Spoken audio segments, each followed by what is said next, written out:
नमस्कार साथियों, आप सभी के सामने मैं यूपी पेट में किस पैटर्न पे क्वेश्चंस पूछे जाते हैं, उनका एक लॉजिकल कॉन्सेप्ट क्या होता है और किस तरीके से क्वेश्चंस आने की संभावना है, उन सभी के कुछ मॉडल क्वेश्चंस लेके उपस्थित हुआ हूं। अगर आप इस तरह के क्वेश्चंस की बार बार प्रैक्टिस कर लेते हैं और इन्हीं क्वेश्चनों को टारगेट करके आप एग्जामिनेशन हॉल में पहुंचेंगे,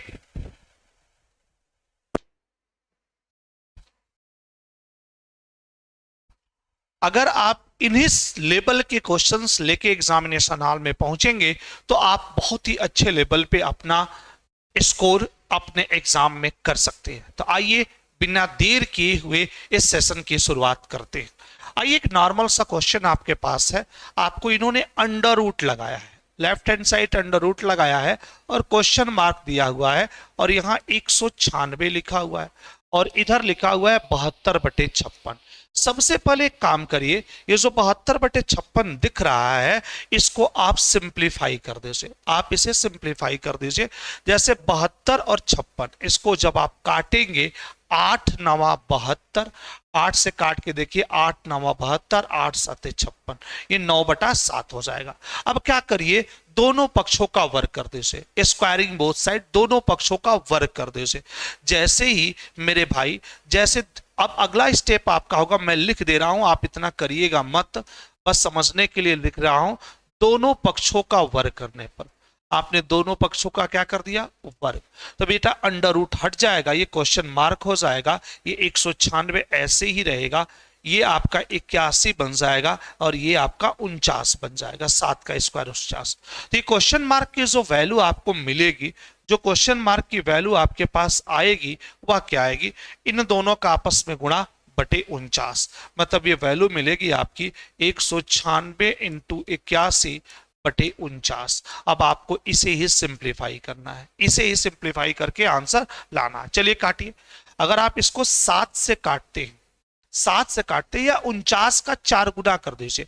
अगर ये 50 होता तो 50 का 4 गुना 200 हो जाता, 49 एक कम है, तो 49 का जो 4 गुना होगा यही मान होगा, मतलब इसकी वैल्यू 8 चौका 32, 324 आएगा। और एक ऑप्शन आपका इंतजार कर रहा है, option number C is a right answer. तो यहां पे हम ऑप्शन नंबर सी के साथ जाएंगे, जो हमारा एक राइट आंसर की तरफ एक्टिविटी कराएगा और उसी को लेके चलेगा। आइए नेक्स्ट क्वेश्चन की ओर बढ़ते हैं बिना देर किए हुए। अब देखिए, अगर आपने पेड कोर्स में क्लासेस ली होगी, है ना, तो मैंने आपको इस तरह के क्वेश्चंस कराए हैं। ये फार्मूला बेस्ड क्वेश्चंस को हैंडल कर रहा है सेम पैटर्न पे। जैसे अगर आपने एक फार्मूला देखा होगा, जैसे मैं आपसे कहूं तो ये ए इज इक्वल टू, मेरे पास 885 है, उसी तरह से बेटा b इज इक्वल टू 115 है, 115 है। तो ये जो ऊपर का डाटा बन रहा है, यहां पे देखिए a जो है वह 3 बार है, b जो है ये भी 3 बार है, और यहां a बेटा 2 बार है, b यहां पे 2 बार है, और यहां पे a और b है। क्लियर है? तो ऊपर वाला जो सेक्शन बन रहा है वो बन रहा है बेटा AQ प्लस BQ, और जो नीचे डिवाइडेड बाई है ये बेटा बन रहा है A square plus B square minus A B. क्या बन रहा है? Minus A B. अब आप इस बात को जानते हैं कि A cube plus B cube क्या होता है, तो बेटा पहले ब्रैकेट में ए प्लस बी होता है, दूसरे ब्रैकेट में A square plus B square minus A B होता है। ये फार्मूला आप अगर क्लास लेक्चर में शामिल होंगे ना, तो ये जरूर मैंने आपको लास्ट में सिंप्लीफिकेशन की चीजें आपको कराई थी। A square plus B square minus A B नीचे मौजूद है। अब आप इसमें करिए क्या, इसको और इसको काट दीजिए, तो आपका आंसर बन जाएगा ए प्लस बी। तो इसका राइट आंसर होगा ए प्लस बी, मतलब इन दोनों का जोड़। 5 5 10, 8 1 9, 9 1 10, हासिल 1, 8 1 9, 9 1 10। ठीक है, तो इसकी वैल्यू बनेगी 1000, क्योंकि 885 में 15 जुड़ेगा 900 और 100 जुड़ गया तो 1000। Option number D is the right answer. इस प्रश्न के आंसर की तरफ अगर आप बढ़ते हैं तो वह लॉजिकली जो आंसर आपके पास पैटर्न से आएगा आपका 1000 आसानी से आंसर मिल जाएगा। मैं आपसे यहां पे चीजें हैंडल कर सकता हूं। चलिए भाई नेक्स्ट क्वेश्चन की ओर बढ़ते हैं। अगला क्वेश्चन फिर आपका इंतजार कर रहा है और अगला क्वेश्चन है क्या, तो आपसे एक नॉर्मली क्वेश्चंस इन्होंने आइडेंटिफाई किया है। इन्होंने लिखा है √5 माइनस √3 अपॉन, लिखा है यहां पे √5 प्लस √3। देखो ये बेटा यहां पे परमेयीकरण करना होगा, जैसे हम कहते हैं कॉन्जुगेट से मल्टीप्लाई करना, मतलब कि अपोजिट सिंबल से ऊपर नीचे मल्टीप्लाई करना। जैसे ये पहला है ये दूसरा है। अब यहां पे √5 प्लस √3 है तो ऊपर जो जाएगा वह √5 माइनस √3 हो जाएगा। यहां भी बेटा √5 माइनस √3 हो जाएगा। ऊपर नीचे आप √5 माइनस √3 से क्या करेंगे मल्टीप्लाई। तो ऊपर जो स्टेटमेंट बन रहा है ये जो डाटा बनेगा ये बनेगा बेटा √5 माइनस √3 का होल स्क्वायर। और नीचे क्या बनेगा, एक ब्रैकेट में a प्लस बी, दूसरे ब्रैकेट में a माइनस बी, ये बनेगा बेटा a square minus B square. क्या बन जाएगा minus B square, a square minus B square. अब आपको एक कॉन्सेप्टुअल फार्मूला पता होगा, वो क्या होता है कि a माइनस बी का जो होल स्क्वायर बनता है वह बनता है a square plus B square minus 2ab, और ए स्क्वायर है ना, ये पैटर्न बनता है। यही आपको हैंडल करना है, लेके चलना भी है। आइए समझते हैं। इसका स्क्वायर करेंगे √5 का तो बेटा 5 होगा, इसका स्क्वायर करेंगे तो 3 होगा, तो 5 3 8, क्या बना A square plus B square minus 2 into √5 into √3, 2ab बन गया। यहां पे क्या होगा, √5 का स्क्वायर 5 हुआ और √3 का स्क्वायर 3 हुआ, ये 5 माइनस 3 बन गया। अब ये बताइए अगर मैं थोड़ा सा भी आपके सामने आऊं तो 5 और 3 का जोड़ कितना हो जाएगा, 8 हो जाएगा। 5 और 3 का जोड़ 8 माइनस ये बना 2 √15, इन दोनों का आपस में मल्टीप्लिकेशन हो जाएगा, अपान ये क्या बन गया 2 बन गया, ये अपान क्या बन गया 2। बेटा 8 और इसमें से 2 और 8 यहां 2 कॉमन हो जाएगा, तो बेटा बनेगा 4 माइनस √15 बटे ये 2 से 2 कट गया, तो आंसर आपके पास मिला 4 माइनस √15। एक ऑप्शन आपके सामने है और वो ऑप्शन कौन है, option number B is right answer, बना 4 माइनस करने में 15। तो आप इसका रेशनलाइजेशन करके आसानी से इस पैटर्न को समझ सकते हैं, कोई भी आपको दिक्कत नहीं होगी। ये एक रेशनलाइजेशन का क्वेश्चन है या कंजुगेट से क्या है मल्टीप्लाई है, कंजुगेट से मल्टीप्लाई हुआ है।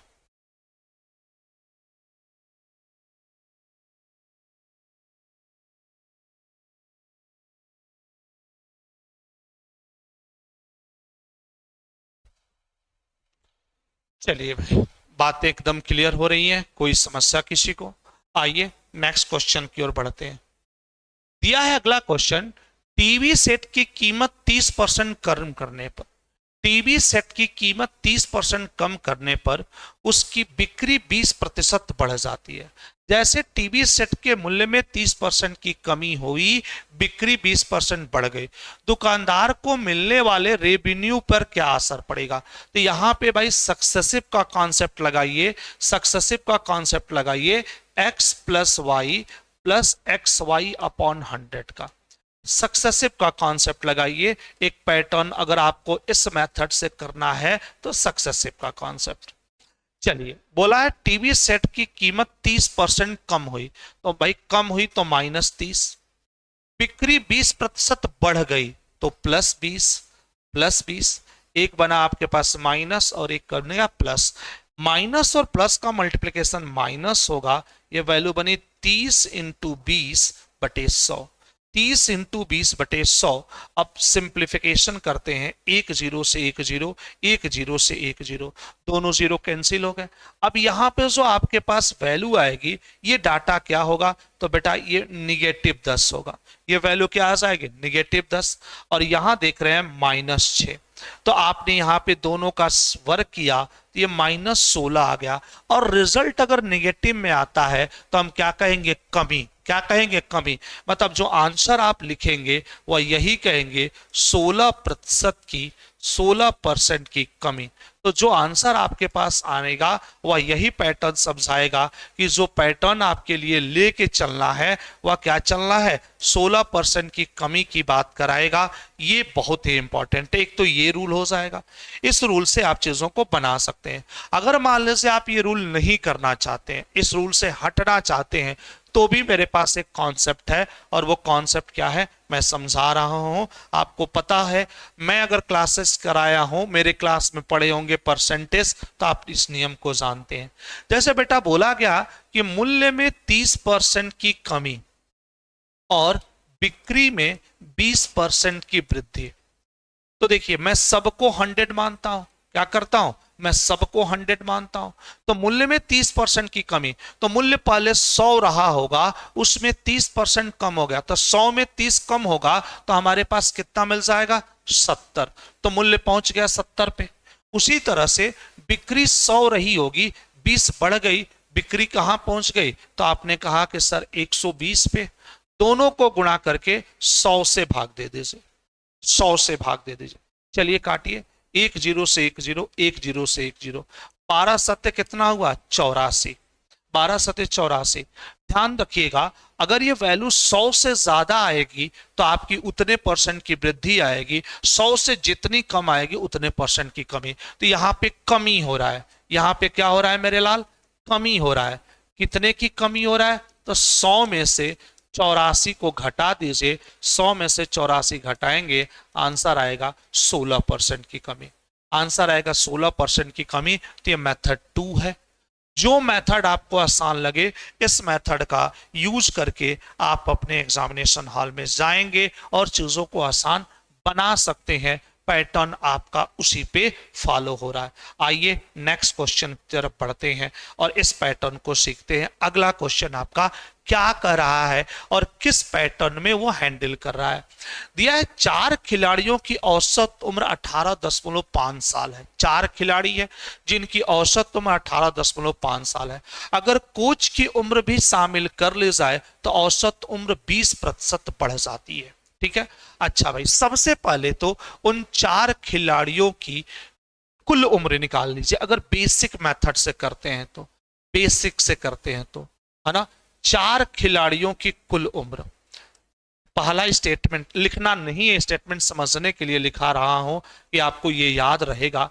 4 खिलाड़ियों की कुल उम्र अगर बेसिक से करते हैं तो कुल उम्र कैसे निकालेंगे बेटा, 18.5 में 4 से गुणा करेंगे। 18 चौका 72 होता है, 10.5 का 4 गुना 2 हो जाएगा, 72 और 2 ये 74 वर्ष बन जाएगा। कितना वर्ष बन जाएगा, 74 वर्ष। तो इन चारों खिलाड़ियों की टोटल उम्र आपके पास जो आई वह 74 वर्ष के रूप में आ गई। आगे चलते हैं। अगर कोच की उम्र भी शामिल कर ले जाए, कोच की उम्र भी शामिल कर ले जाए तो औसत उम्र 20% बढ़ जाती है। कोच की उम्र को शामिल किया गया, ठीक है ना। औसत उम्र में वृद्धि देखिए 20% बढ़ती है। औसत उम्र में वृद्धि, ध्यान दीजिएगा, औसत उम्र में वृद्धि कितने की हुई ये ध्यान देना है। तो उम्र पहले थी 18.5, 18.5 और 20% का मान होता है 1/5। 20% का मान कितना होता है, 1/5। चलिए 18.5 में 1/5 से भाग दीजिए, 5 आई 15, यहां से 3 आएगा 35, 7 5 35, 3.7 वर्ष उसकी औसत उम्र बढ़ जाएगी। मतलब अगर हम कहें तो नई औसत उम्र क्या हो जाएगी, नई औसत उम्र, बेटा ये ध्यान रखिएगा, नई औसत उम्र तो पहले 18.5 थी, 18.5 थी, अब 3.7 जुड़ जाएगी, जुड़ जाएगी। आइए 7 5 12 बन गया, 7 5 12 हासिल के रूप में एक, 8 3 11, एक कितना हुआ 12 हो गया, 8 3 11, एक 12 होगा। यहाँ पे जो पैटर्न आया वह कितना हुआ 12 हुआ, है ना, हासिल के रूप में एक, एक एक 2, मतलब ये 22.2 हो गया। कब? जब टीचर शामिल हुआ तो औसत तुमने 22.2 हो गए। ठीक है, अब ये बताइए भाई, पहले से 4 लोग थे, कोच आ गया तो टोटल 5 लोग हो गए। तो बेटा 22.5 में 22.2 में 22.2 में 5 से गुणा कर दीजिए, तो 22 5 6 110 होता है, 10.2 मतलब 1 हो जाएगा, 110 और 1 11। इसकी जो उम्र हुई टोटल पांचों की 111 वर्ष हो गई। अब हमसे कोच की उम्र पूछा था, तो कोच सहित सभी खिलाड़ियों की उम्र 111 वर्ष और केवल 4 खिलाड़ियों की उम्र 74 वर्ष। तो हमसे कोच की उम्र पूछी गई थी कि कोच की उम्र क्या होगी, तो मैंने कहा कोच की उम्र, कोच की उम्र जो होगी मेरे लाल 111 में से 74 घटा लीजिए, तो 26 इधर हो रहा है, 11 उधर हो रहा है, तो 26 में 10 जुड़ेगा 36 और एक 37 वर्ष। कितना वर्ष? 37 वर्ष। तो बेटा ये बेसिक रूल से आपने देखा, तो ऑप्शन नंबर डी आपके लिए एकदम सही और राइट आंसर हो गया, एकदम सही और राइट आंसर हो गया। कोई भी आपको दिक्कत नहीं है और उस पैटर्न से लगा सकते हैं। या एग्जाम हॉल में आप डायरेक्ट लगाना चाहते हैं, एग्जाम हॉल में आप डायरेक्ट लगाना चाहते हैं, तो समझिए कोच की उम्र, पुराना औसत कितना है मेरे लाल 18.5 प्लस, अब पता करिए कि वृद्धि कितने की हो रही है। तो वृद्धि इस बंदे ने बोला है कि 18.5 औसत उम्र में 20% की वृद्धि हो रही है, औसत उम्र में 20% की वृद्धि। तो औसत उम्र जो थी 18.5 थी, 20% मतलब 1/5, ये वृद्धि हो रही है। ये कितनी हो रही है? वृद्धि हो रही है। 20% को हमने 1/5 लिख लिया, इतने की वृद्धि हुई है। इंटू इंटू अब संख्या कितनी हो गई है? अब संख्या कितनी हो गई है? तो भाई 4 लोग थे पहले, एक कोच आ गया तो 5 हो गए, इसका मतलब 10 5 से 5 कैंसिल। तो देखिए अगर आपने डायरेक्ट किया तो 18.5 प्लस 18.5, देखिए एक लाइन का क्वेश्चन है, 37 वर्ष। कितना वर्ष? 37 वर्ष। डायरेक्ट आपने कर दिया, है ना। तो ये समझना जरूरी है भाई, हमने जानबूझ के डिटेल समझाया था, ये आपके दिमाग में बना रहे। इसको सॉल्व करने का तरीका डायरेक्ट आप याद क्या रखेंगे, जैसे आपसे कोच की उम्र पूछा था, किसकी उम्र पूछा था? कोच की उम्र। तो आप ये पॉइंट याद रखिएगा। क्या याद रखिएगा बेटा? पुराना औसत, क्या लिख रहिएगा? पुराना औसत प्लस औसत में वृद्धि इंटू नई संख्या, इंटू नई संख्या। या भाई ये पैटर्न आप रखेंगे तो चीजें आपकी आसान बन जाएगी। ठीक है बेटा, बना सकते हैं। आइए नेक्स्ट क्वेश्चन की तरफ। एकदम इत्मीनान से एक एक स्टेप को देखते हुए बिना हड़बड़ी की चीजें करनी है। आइए प्रश्न क्या है? इफ इन्होंने कहा है अंडर रूट, क्या दिया है हमको? इन्होंने दिया है हमसे, मुझे जहां तक इनका स्टेटमेंट लग रहा है, 1 प्लस 27/169 लग तो यही रहा है बेटा, is equal to 1 plus x/13। और इन्होंने कहा है कि x का मान क्या होगा। अच्छा ये बताइए, 169 में अगर मैं 1 जोड़ दूं, 170, 170 और 20, 170 में 20 जोड़ा जाए 190, मतलब इसका मैं डिस्क्रिप्शन कर दूं तो मुझे जो मिलेगा, इस भिन्न का जो मान आएगा 196/169 आएगा। करके देखिएगा भाई, 169 प्लस 27, 169 में 1 जुड़ गया 170, 170 और 20 90, और 90 और 6 196, और इधर बचा आपका 1 प्लस x/13। बेटा ये बताइए 196 किसका स्क्वायर होता है? 14 का, और ये कितने का होता है? 13 का। तो बेटा ये 14 मिल जाएगा, ये 13 मिल जाएगा, एक 14 हो गया, एक 13 हो गया।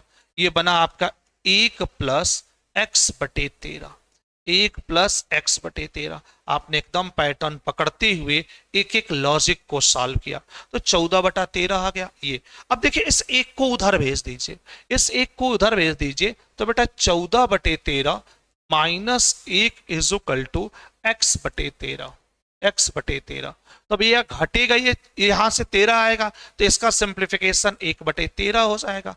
ये बन गया बेटा x/13, x/13। तो आप खुद देख रहे हैं कि कहानी क्या होने वाली है। कहानी x 13 से 13 कैंसिल, x इज इक्वल टू 1, या क्रॉस मल्टीप्लीकेशन भी कर दीजिए तो 13x बराबर 13 तो x बराबर 1। तो यहां पे जो मान आएगा ऑप्शन नंबर ए आएगा, जो आपने आसानी से सिंप्लीफाई करके बना दिया। इस पैटर्न पे इसके डाटा को हमें कैसे मैनेज करना है। आइए नेक्स्ट क्वेश्चन की ओर बढ़ता हूं। बहुत ही आसानी से आपके एग्जाम में क्वेश्चन आता है, इत्मीनान से आप चीजों को बना सकते हैं। देखिए हाँ, और इस एग्जाम में हड़बड़ी नहीं रखना है, यूपी पेट में हड़बड़ी नहीं रखना है, क्योंकि न्यूमेरिकल क्वेश्चंस कम होते हैं और आराम से, ये मत समझने लगे बहुत फास्ट करना है। यूपी पेट में अब लास्ट में एक दिन सिखाऊंगा कि आपको कैसे पेशेंस देना है, इत्मीनान से क्वेश्चन कर सकते हैं, क्योंकि मैथ के लिए पर्याप्त टाइम रहता है। 5 नंबर की मैथ आनी है, उसके बाद डीआई का सेक्शन है। मैं जब ये सेशन कंप्लीट करूंगा ना तो लास्ट में एक वीडियो में समझाऊंगा कि कैसे पेट में मैथ और डीआई के क्वेश्चन अटेम्प्ट करने हैं। दिया है 37 सही 1/2 में कितने 1/8 होंगे। बोला how many 1/8 are there in 37 ये है वैल्यू 37:1/2। तो कुछ मत करिए, 37:1/2 में बेटा 1/8 से भाग दे दीजिए, 1/8 से। तो बेटा इसका सिंप्लीफिकेशन जो होगा 37.5, 37 का दोगुना 74, एक ये बनेगा बेटा 75, ये बना 75/2 और ये 1/8 पलट जाएगा, ये बन जाएगा 8/1, 8/1। तो बेटा यहां से 2 से 8 कट के 4 हो जाएगा। 75 का दोगुना होता है 150, 150 का दोगुना होता है 300। इसका राइट आंसर बनेगा 300। Option number A is right answer. यहां पे भी ऑप्शन नंबर क्या बन जाएगा, ए बन जाएगा, कोई भी हड़बड़ी नहीं है। आइए नेक्स्ट क्वेश्चन की तरफ। अगला क्वेश्चन देखिए, इन्होंने जो स्टेटमेंट यहां दिया है, ये दिए हैं आपका √36.1 बटे इन्होंने दिया है 102.4। देखिए दोनों के पास एक एक दशमलव है, दोनों के पास एक एक दशमलव है। ये अंडर रूट वाला दशमलव हट जाएगा 361/1024, 1024। अब बच्चे को, कई बच्चों को याद रहता है, कई बच्चों को नहीं याद रहता। जैसे 361 जो है ना, ये 19 का स्क्वायर है। 361 जो है ये 19 का स्क्वायर है। अगर आप करेंगे तो ये मिल जाएगा 19 × 19, 19 × 19 मिलेगा। उसी तरह से 512 जो होता है 2 की पावर 10 होता है, 2 की पावर 10 होता है। या अगर आपको याद हो तो ये 32 का स्क्वायर है, 32 का स्क्वायर। या 1024 का जो मान होता है वह 2 की पावर 10 होता है, वह 2 की पावर कितना होता है, 10 होता है। 2 की पावर 1 2, 2 की पावर 2 4, 2 की पावर 3 8, 2 की पावर 4 16, 2 की पावर 5 32, 2 की पावर 6 64, 2 की पावर 7 128, 2 की पावर 8 256, 2 की पावर 9 512 और 2 की पावर 10 इतना। मतलब 2 की पावर 10 पैटर्न में रहेगा। मैं लिख देता हूं यहां, ये वैल्यू बन गई 2 की पावर 10 लिख लीजिए, या 32 का स्क्वायर कर दीजिए, 32 × 32। कि 2 की पावर 10 को अगर आप लिखेंगे तो लिख सकते हैं 2 की पावर 5 × 2 की पावर 5। तो चलिए बेटा यहां का वर्गमूल 19 आएगा, यहां का वर्गमूल 32 आएगा। यही आपका राइट आंसर। एक ऑप्शन आपको मिल रहा होगा। जिस बच्चे को स्क्वायर पता है, स्क्वायर याद है, वह आसानी से बना लेगा और इसका ऑप्शन नंबर क्या बनेगा, सी बनेगा। क्योंकि आप करेंगे कि दशमलव हटा के काटने के चक्कर में पड़ेंगे तो काटते रह जाएंगे। ये स्क्वायर रूट की ही क्वेश्चन की बेसिक बनी है। तो ये ध्यान रखना आप क्या जरूरी है, पैटर्न की चीजें लेके चलनी जरूरी है।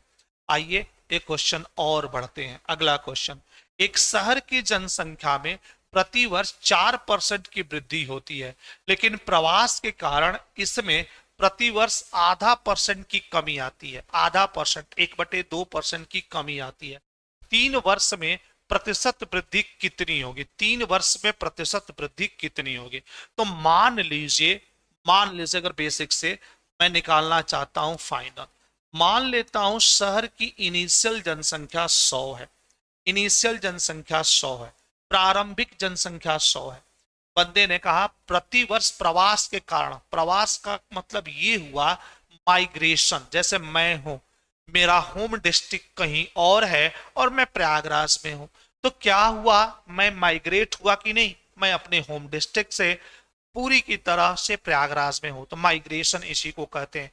या आप ही, आपका गांव कहीं और है और आप शहर में आकर शिफ्ट हुए हो, इसी को माइग्रेशन कहते हैं। अब आप जाओगे, जैसे मेरे ही गांव जाओगे, 100 घर हैं, 100 घर हैं, हर घर में एक एक घरों में 40-40, 50-50 लोगों की जनसंख्या है कागज पे, लेकिन घर में रहते हैं 3 लोग, 4 लोग। शादी विवाह त्योहार होगा तो सब लोग इकट्ठे होंगे, तो क्या होगा, अगर घर में 30 लोग हैं और मात्र वर्तमान समय में गांव पे जाओगे तो 3-4 लोग दिखेंगे। इसका मतलब कि उसमें से 25-26 लोग क्या है, माइग्रेटेड है। ठीक है, तो कमी होगी। तो बेटा अगर 4 में से आधा घटता है तो 3.5 होगा। मैं 3.5 को 3.5 भी लिख सकता हूं, कमी। तो 100 में से अगर 3.5 घटेगा तो 100 में से 3 घटेगा 97, ये बनेगा 96.5 बटे 100 इंटू, बेटा ये भी बनेगा 96.5 बटे 100, और ये भी बनेगा मेरे लाल, ये भी बनेगा 96.5 बटे 100। अब ये बहुत अच्छा कैलकुलेशन हो गया, बहुत अच्छा कैलकुलेशन हो गया। अगर आप देखें तो 100 से 100 कट सकता है। अब इन तीनों का गुणा करिए, भाग दीजिए, जो मान आए, 100 से जितना ज्यादा आएगा उतने की वृद्धि, 100 से जितना कम आएगा उतने की कमी। मतलब बन गया लोचा। लोचे के अनुसार अगर देखा जाए तो चीजें बड़ी डिस्टर्ब होती हैं। अब इससे रास्ता क्या है इस क्वेश्चन को, ऐसे क्वेश्चनों को हैंडल करने का? मैं एक तरीका समझाऊं। देखिए, इसकी वास्तविक जनसंख्या थी 4%, कहता है कि आधा परसेंट की कमी होती है। ये जनसंख्या पहुंच गई 3.1/2%, 3.5%। अब 3.5% को ये नॉर्मल भिन्न में बदलिए। पहले नॉर्मल भिन्न में बदलेंगे, 3×2=6, 7/2%। अब इसको आप वास्तविक भिन्न में बदल दीजिए, ये बनेगा बेटा 7/200। 7/200 मतलब शहर की प्रारंभिक जनसंख्या 200 थी तो 7 की कमी हो गई, 100 कितना हो जाएगा, 7 घटा दीजिए 93। फिर 200 से कहां पहुंच जाएंगे, 193 पहुंच जाएंगे। फिर 200 से कहां पहुंच जाएंगे, 193। कुछ लोग ये रूल अप्लाई करते हैं, कुछ लोग ये रूल अप्लाई करते हैं, है ना, और इस रूल से बढ़ना चाहते हैं क्वेश्चन की तरफ, है ना, कितने परसेंट की वृद्धि, कितने परसेंट की कमी की तरफ बढ़ना चाहते हैं। अब मैं थोड़ा सा आपके साथ लेबल लेके आता हूं और उसी पैटर्न पे बात करता हूं।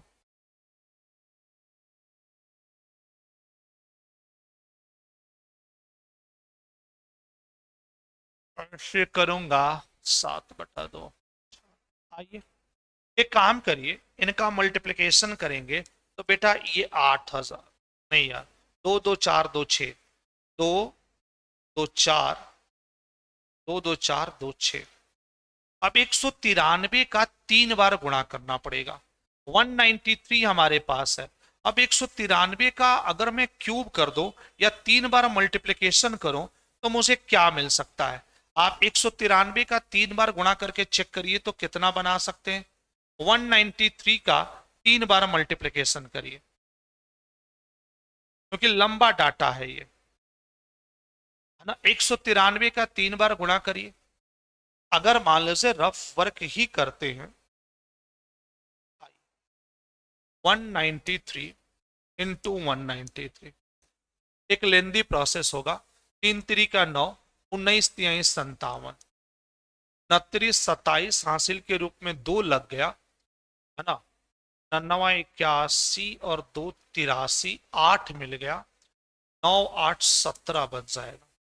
फिर मेरे भाई ये 3 9 1, यहाँ पे 9, 7 7 14, 1, 5 3 8 3 11, 1 12, 1 9 1 10 7 17, 2 1 3, ये बना आपका 37249 इंटू 193। यार ये बनेगा नतरी, पैटर्न देखो नतरी 27, है ना। इसका मल्टीप्लिकेशन करके एक वैल्यू आप चेक कर सकते हैं इसकी वैल्यू कितनी एडजस्ट हो सकती है, क्योंकि ऐसे गुणा करने लगे तो हो गया काम, लेकिन करना तो पड़ेगा ही, पैटर्न में आना पड़ेगा। इसका जो ओरिजिनल मान होगा एक बार देख लीजिए क्या बन रहा है, कर दो मैं। चलिए 29 हासिल के रूप में 2, 4 तिहाई 12 और 2 14, 1 3 दूनी का 6, 1 7 और 70 का 21 हासिल के रूप में 2, 3 दूनी 3 3 का 9, 2 11, 9 से आइए 99 81 हासिल के रूप में 8, 36 और 8 44, 4 आ गया, 9 दूनी 18, 4 22, 2 आ गया, 9 7 63, 63 और 2 65, 6 आ गया, 29 27, 27 में 6 जोड़ दीजिए 33। फिर बेटा यहाँ पे 9 आया, 4 आया, 2 आया, 7 आया, 3 आया। चलिए 7 4 1 5, जहां तक मैं समझ पा रहा हूं, 9 4 13, 13 7 20, 2 आया, 4 2 6 1 7, 7 2 9 आ गया, 5 2 7 1 8 आ गया, 7 3 10 1 11, 3 3 3 3 6 1 7, यही मिल रहा है। वैल्यू अगर आप देखेंगे तो 71 के रूप में मिलेगा। इसका जो मल्टीप्लिकेशन आपके पास आ जाएगा वह बनेगा 71 89 057, 71 89 057। बहुत कैलकुलेटिव है भाई ये, 71 89 71 89 057, है ना। और यहाँ पे है 800 पे लगभग कितने जीरो, 2 2 8 पे 6 जीरो। यहाँ पे जो वैल्यू आपके पास मिली है वह 8 पे 6 जीरो की है, तो दोनों को डिफरेंस कर लीजिए, दोनों को डिफरेंस कर लीजिए। 8 पे 6 जीरो हो गए जो इससे घटेगा, जो घटेगा तो 10 में से 7 गया 3 के रूप में मिलेगा। 8 इनका डिफरेंस जो आएगा वो 810 900 कुछ आएगा, 810 943, इसका डिफरेंस 810 943 आएगा। तो भाई ये कमी हो रहा है, क्या हो रहा है, कमी हो रहा है। अब कमी में अगर आते हैं तो 810 943 इंटू 100 बटे 8 पे 2 2 4 2 6। आइए, क्योंकि पहले हम राइट आंसर की तरफ बढ़ते हैं, 2 जीरो से 2 जीरो चला गया, है ना। अब इसमें 80 जो वैल्यू आपके पास आई है उसमें से या तो डायरेक्ट 8 से भाग दे दीजिए, 8 से भाग देंगे तो जो रिजल्ट आपके पास पैटर्न में आएगा, क्योंकि जो डिवीजन कर रहे हैं वह 80,000 से डिवीजन कर रहे हैं। कितने हजार से डिवीजन कर रहे हैं, 80,000 से। तो जो वैल्यू आएगी ये क्लियर है 10 दशमलव कुछ करके आएगी, जो वैल्यू आएगी 10 दशमलव कुछ करके आएगी। लेकिन ऑप्शन में 3 ऑप्शन है, ऑप्शन में 3 ऑप्शन है, इसका जो डिफरेंस बनेगा 10.13 के रूप में बनेगा। तो 10.5 के ही आसपास हम जा सकते हैं, 10.1367 के रूप में आएगा। तो ये जो पैटर्न आपके पास आएगा एक बार चेक करिएगा, है ना। ये जो पैटर्न आएगा ये 10.13 और भी कुछ जा सकते हैं, अगर आप देखेंगे तो 1 3 तो हम इसके आंसर पे जाएंगे जो वह हमारे पास 10.5 के रूप में मिल सकता है। ये चीजें हमारे पास बन सकती है, कमी के रिगार्डिंग हम इन चीजों को दिखा सकते हैं। 3.5% की कमी, तो 3.5% की कमी को हम इस तरीके से इस पैटर्न से मैनेज कर सकते हैं। 10.136 का पैटर्न बनेगा तो वहीं पे जाएगा। अच्छा भाई, एक तो ये हो गया, मैं इसका स्क्वायर करने का आपका सपोर्टर नहीं हूं, क्योंकि चीजें तो यहां पे भी बनेंगी। 0.5% की कमी, हाँ भाई वही आएगा, है ना। और कोई यहाँ पे पैटर्न लेने का कोई मतलब नहीं है, पैटर्न वाइज चीजों को लेके चलेंगे तो आपको दिक्कत हो जाएगी, है ना। क्योंकि देखिए 3.5 का मतलब ही होता है 3.5% की भी बात करते हैं तो इसको आप लिख सकते हैं 35/1000। तो वो भी आपका कैलकुलेटिव बनेगा, कैलकुलेशन से बचेगा नहीं है। कोई भी उपाय कर लीजिए, ये कैलकुलेशन से नहीं बचेगा, क्योंकि 7.5% को, अच्छा भाई एक और चीज हम कर सकते हैं, 7.5% नहीं है ये, 3.5% है। अगर मैं ऐसे भी हैंडल करूं, जैसे मैं आपसे एक बात कहूं, जैसे 15%, देखिए कई लोगों के दिमाग में एक बात चल रही होगी, ये सर मान लीजिए 15%, जैसा कुछ लोग जल्दीबाजी में होंगे, 15%, 15% जो बनता है 3/20 बनता है, तो इसका आधा जो बनेगा वो 7.5% बनेगा ही नहीं, पैटर्न पे 3.5% आएगा ही नहीं, कोई लॉजिक ही नहीं है उसका। ठीक है, तो आप उसको सिंप्लीफाई कर लीजिए या गुणा। आइए नेक्स्ट क्वेश्चन की ओर। कुछ क्वेश्चन एकदम कैलकुलेटिव हो भी जाएंगे, ये ध्यान रखिएगा। देखिए 13 नतीजों का औसत 68 है, 13 नतीजों का औसत कितना है, 68 है ना। नियरेस्ट और कुछ तो नहीं पूछा था, एक बार चेक कर लेने दीजिए कि सभी ऑप्शन की बात थी।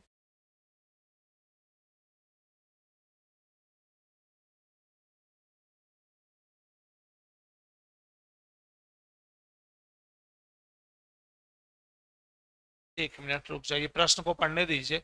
The population of town increase 4% annually but is decreases by migration annually, हाँ सही है, 3.5%।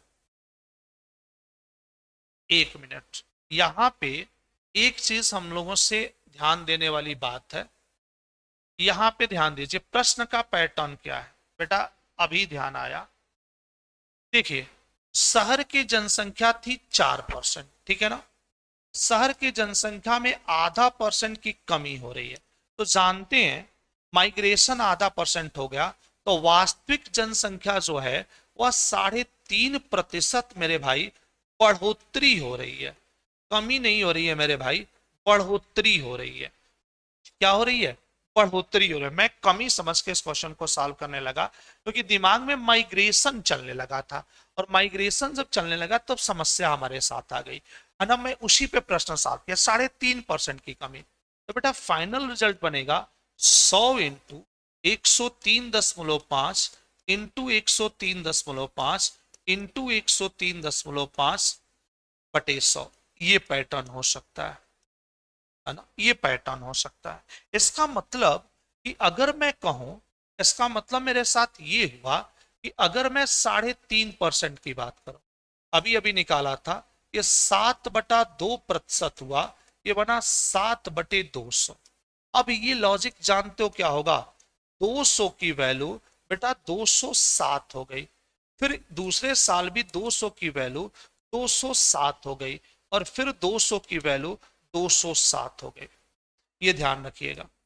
अब यहां पे जो कैलकुलेशन था, ये 8 पे 2 2 4 2 6 था, अब 207 का हमें क्यूब करना पड़ेगा, हमें यहाँ पे जो पैटर्न लेके आना है वो 207 का क्यूब, क्योंकि बिना कैलकुलेशन की चीजें तो बनेगी नहीं। तो एक काम करिए, 207 का आप 3 बार गुणा कर लीजिए, 207 का आप 3 बार गुणा करके बना सकते हैं। ये बताइए 207 का 3 बार अगर हम गुणा करते हैं तो हमारा क्या बन सकता है, या 207 का क्यूब कर लीजिए, इसका क्यूब बनेगा 88 69 743, इसका क्यूब बनेगा 88 69 743, ये वैल्यू आएगी 88 69 743।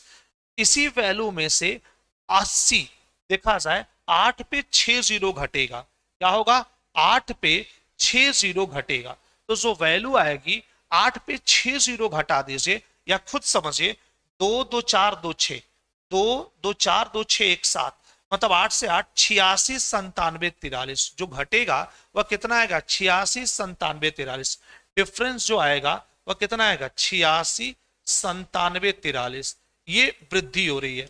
बटा 8 पे 6 जीरो, 2 2 4 2 6, प्रतिशत में बदलेंगे, डबल जीरो हैंडल होगा, और यहां से जो आपका एडजस्टमेंट आएगा, 2 जीरो से 2 जीरो। अब यहां पे जो आया 8 6 9 7 4 3 बटे 8 पे 2 2 4 आ गया, 8 पे कितना आया, 4। अब इसका सिंप्लीफिकेशन ये तो क्लियर है कि जो हम लोग सोच रहे हैं वह 80 80,000 से डिवीजन पे आएगा। अगर आप इसमें 80,000 से डिवीजन करते हैं तो 10.8 के आसपास आंसर आएगा। जो आंसर आपके पास मिलेगा वह कितना आएगा? 10.8 आएगा। यहां पे जो आंसर पाएंगे हम 10.8 पाएंगे। तो ये जो आंसर हम लेके चलेंगे, ये जो वैल्यू मिलेगी यहां पे हमारी 10.8 आएगी और वृद्धि होगी। क्या होगी? वृद्धि। तो माइग्रेशन, बात तो सही है कि माइग्रेशन की जो कहानी होगी वह मेरे भाई वो 100 से 3.5, मतलब वास्तविक वृद्धि तो 4% की हो रही थी, लेकिन क्या हो रहा है मेरे भाई, कुछ कमी हो रही है आधा परसेंट की। मतलब जब आधा परसेंट की कमी हो रही है तो वैल्यू पहुंच कहां जा रही है? 3.5 पे। मतलब वास्तविक जो वृद्धि हो रही है वह कितने की हो रही है? तो 3.5% की। उसी को मैंने शुरू में समझा कि 3.5% की कमी, क्योंकि दिमाग में सेटअप माइग्रेशन का था। चलिए, और माइग्रेशन पे मैंने गांव वाला एग्जाम्पल भी दे दिया था, है ना। चलिए, आइए तो चीजों को आप बना सकते हैं पैटर्न में, चीजें हैंडल करके कि इसका रीजन क्या होगा। आइए चलते हैं नेक्स्ट क्वेश्चन की तरफ। अगला क्वेश्चन आपका यहां पे इंतजार कर रहा है। देखिए, 13 नतीजों का औसत, 13 नतीजों का औसत 68 है। 13 नतीजों का औसत कितना है? 68 है। 13 संख्याओं का औसत 68 है। तो बेसिक से करेंगे तो आप कहेंगे 13 इंटू 68, 18, 13 वाठे 104, 4 हासिल के रूप में 10, 13 छके 78, 78 और 10 88 बनेगा। 13 से गुणा कर दीजिए, 13 वाठे 104 हो जाएगा भाई। 104 मतलब 4 हासिल के रूप में 10, 13 पचे 65, 13 छके 78 और 10 88। अगला कह रहा है पहले 7 का औसत 63, मतलब शुरू के 7 संख्या का औसत 63 है। 63 है। चलिए, 70 का 21 हासिल के रूप में 2, सचक 42 और 2, 42 और 2 कितना बन गया? 42 और 2 44। देखिए, 70 का 21 हासिल के रूप में 2, सचक 42 और 2 44 बन गया। आखिरी 7 का औसत 7 इंटू 70 कितना बना? 0 7 49। तो यहां पे आप देख पा रहे हैं, देख पा रहे हैं कि यहां भी 7 संख्या, यहां भी 7 संख्या, तो 7 + 7 14 संख्या का योगफल आपको मिल गया। 14 संख्या मतलब बेटा यहां पे 1 आया, 9 4 13 आया, हासिल के रूप में 1 मिला, 4 4 8 1 9 आया। तो 14 संख्याओं का योग 931 और मात्र 13 संख्याओं का योग 884। आखिरी 7, तो 7वां नतीजा, बीच की संख्या, 7वीं संख्या कौन सी बेटा? 7वीं संख्या का मान क्या होगा? 7वीं संख्या या मिड संख्या जब भी निकाली जाएगी तो बेटा क्या करोगे? 931 में से 884 घटा दोगे। तो 84 मतलब बेटा इधर 16 मिलेगा, 31 उधर मिलेगा। तो 30 और 16, 30 में 16 जोड़ लीजिए, 30 10 40, 6 46, 1 47। इसका जो डिफरेंस आएगा वह 47 आएगा। तो जो 7वां नतीजा होगा उसका मान ऑप्शन नंबर ए के रूप में आएगा, जो कि आपके सामने मौजूद है। ये बेसिक मेथड है, बेसिक मेथड से आपने ये मान निकाल लिया, क्योंकि उन्होंने 13 संख्याओं की बात की थी। 13, जैसे आपसे कहूं 1 2 3 4 5 6 7 8 9 10 11 12 13, तो शुरू की 7 इन्होंने लिया था, तो 1 से लेकर 7 तक हो जाएगा। फिर अंत की 7 लिया था, तो अंत की जब 7 लेगा तो 13 से लेकर 7, मेरे 7वीं संख्या दोनों में थी, इसीलिए इसको क्या किया गया? घटाया गया। पैटर्न से चीजें ली गई, बनाया गया। अच्छा, इसका दूसरा भी मेथड होता है, आइए समझते हैं। इन्होंने कहा है कि 13 संख्याओं का जो औसत है वह 68 है। मतलब 13 संख्याओं का औसत इन्होंने, एवरेज इन्होंने 68 दिया है। शुरू की 7 संख्याओं का औसत इन्होंने कितना दिया है? 63 दिया है। और अंतिम 7 संख्या का औसत इन्होंने 70 दिया है। देखिए, 13 संख्या का औसत जब आपके पास 70 है, इसका मतलब कि सभी संख्याओं का मान, औसत अगर आपके पास 68 है, इसका मतलब ये हुआ कि सभी की वैल्यू 68 ही है। एवरेज का मतलब होता है इक्वलिटी। बराबर। तो सबकी वैल्यू जो है 13 संख्याओं की वैल्यू जो है वह 68 के रूप में ली गई है। लेकिन आपने कहा कि नहीं, शुरू की 7 संख्याओं की जो वैल्यू है वह 63 है और अंतिम 7 संख्याओं की जो वैल्यू है वह 70 है। ये बताइए वास्तविक एवरेज से, वास्तविक एवरेज से ये कितना कम है? वास्तविक एवरेज से ये कितना कम है? तो आप देख रहे हैं 68 में से 63 घटा 5 कम है, 5 कम है, तो -5। कितनी संख्या है? 7। तो आप इसको मल्टीप्लाई कर दीजिए, ये -35 हो गया। अच्छा, ये जो अंतिम 7 संख्याएं हैं इसकी एवरेज वास्तविक एवरेज से कितना ज्यादा है? कितना ज्यादा है? अभी समझाऊंगा एक कॉन्सेप्ट। बेटा आप कहोगे सर 2 ज्यादा है, तो 2 इंटू कितनी संख्या है? 7। 7 दूनी 14। अब एक काम करिए, एक काम करिए, इन दोनों को ऐड कर दीजिए, तो -35 प्लस 14, -35 प्लस 14, तो बेटा क्या होगा? 5 में से 4 गया, 1 आ जाएगा। 5 में से 4 गया, आपके पास कितना आ जाएगा? 1 आ जाएगा। क्लियर है? और 3 में से 1 गया, 3 में से 1 गया 2, -21। जब आपसे 7वीं संख्या पूछी गई, कौन सी संख्या? 7वीं संख्या। तो देखिए आपने एवरेज, वास्तविक एवरेज 68 दिया था, मतलब उस 7वीं संख्या का मान आपके पास 68 होना चाहिए। जब बेटा यहाँ पे निगेटिव आए, माइनस आए, तो बेटा ये क्या हो जाएगा? जुड़ जाएगा। उल्टा प्रक्रिया होता है, माइनस आने पे जुड़ जाएगा, प्लस आने पे घट जाएगा। तो 68 में 21 जोड़ दीजिए, तो 8 1 9 और 6 1 7, नहीं 6 2 8 ना भाई, सही किया हूं। आपके पास जो आएगा, सॉरी उल्टा मैं कर रहा हूं, 21 घट जाएगा यार, सही कर रहे हो, 21 घट जाएगा। चलिए घटाइए, जो होता है वही प्रक्रिया, बीच की संख्या निकालने के लिए जो होता है वही प्रक्रिया। 8 में से 1 गया 7, 6 में से 2 गया 4, 47 आएगा, 47 आएगा। अच्छा भाई, फिर समझिए,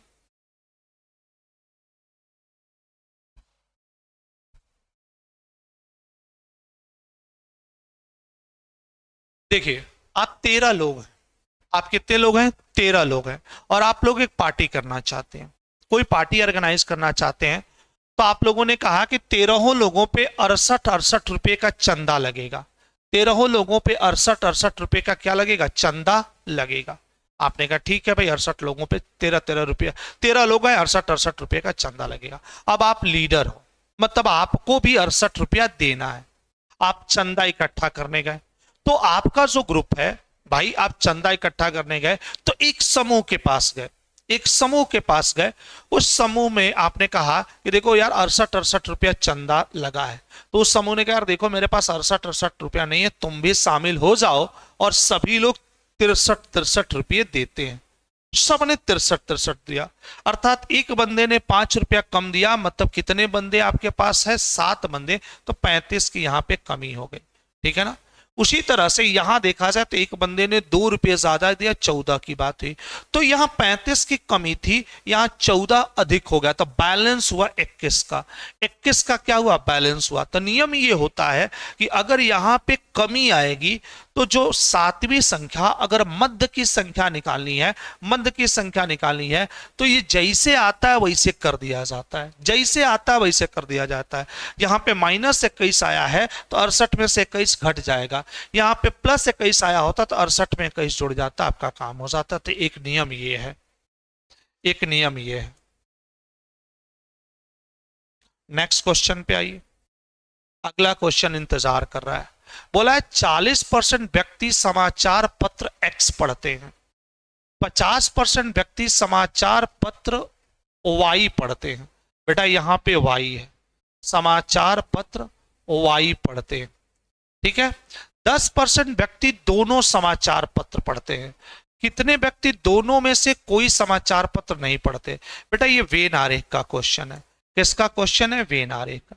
आइए यहां पे आपके पास जो पैटर्न है, ये जो है ये समाचार X पढ़ने वाले हैं। ठीक है? और समाचार X पढ़ने वाले जो लोगों का प्रतिशत है वह कितना % है? 40% ऐसे व्यक्ति हैं जो समाचार एक्स पढ़ते हैं। आगे बढ़ते हैं, दूसरे कैटेगरी के पास पहुंचते हैं। एक दूसरा भी ग्रुप है जो समाचार पत्र कौन पढ़ता है, वाई पढ़ता है। दूसरा कैटेगरी भी है जो समाचार पत्र वाई पढ़ता है, ये वाई पढ़ने वाले हैं। और वाई पढ़ने वाले व्यक्ति कितने हैं मेरे लाल, 50%। 50% व्यक्ति समाचार पत्र वाई पढ़ते हैं, ठीक है भाई। 10% व्यक्ति दोनों समाचार पत्र पढ़ते हैं। जो दोनों वाला ग्रुप है बेटा, वो यहां दिखाओगे, यहां दिखाओगे, दोनों की कैटेगरी को बैलेंस कर रहा है 10% यहां। अब एक काम करो, 40 में से 10 घटा दो, यहां कितना बन जाएगा बेटा, 30 बन जाएगा। यहां कितना बन जाएगा, 30।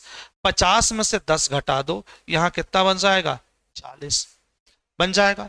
तो इनका जो जोड़ होगा, ये समाचार पत्र पढ़ने वाले, ये जो होंगे मेरे भाई, इनको कहा जाएगा समाचार पत्र, समाचार पत्र पढ़ने वाले। तो बेटा समाचार पत्र पढ़ने वाले की बात अगर मैं करूं तो इनका जोड़ 40, 10, 50, 50 और 30 कितना हुआ, 80। समाचार पत्र पढ़ने वाले लोग हो गए 80। तो नहीं पढ़ने वाले कितने लोग होंगे, नहीं पढ़ने वाले, क्योंकि एक समूह में टोटल 100% लोग होते हैं, एक समूह में टोटल 100% लोग होते हैं। तो बेटा आप सीधे क्या कर दो, 100 में से 80 घटा दो, नहीं पढ़ने वालों की संख्या जो बनेगी वह 20% बनेगी। Option number C is a right answer. तो आपने ये अप्रोच लगाया, ऑप्शन नंबर सी आपके पास एक पैटर्न से, एक लॉजिक से क्वेश्चन बन के आया और आपने उसे हैंडल कर लिया। आइए नेक्स्ट क्वेश्चन की तरफ चलते हैं। अगले क्वेश्चन, 5 परिणामों का औसत 46 है, पहले 4 का 45 है। तो बेटा बेसिक से करोगे तो 46 इंटू 5, 46 इंटू 5 230 होगा। पहले 4 का 45 मतलब 45 इंटू 4, 45 इंटू 4, 45 चौका 180। पांचवा परिणाम घटा लो 30, 20, 50, 50वां परिणाम कितना हो जाएगा, 50। Option number D is a right answer.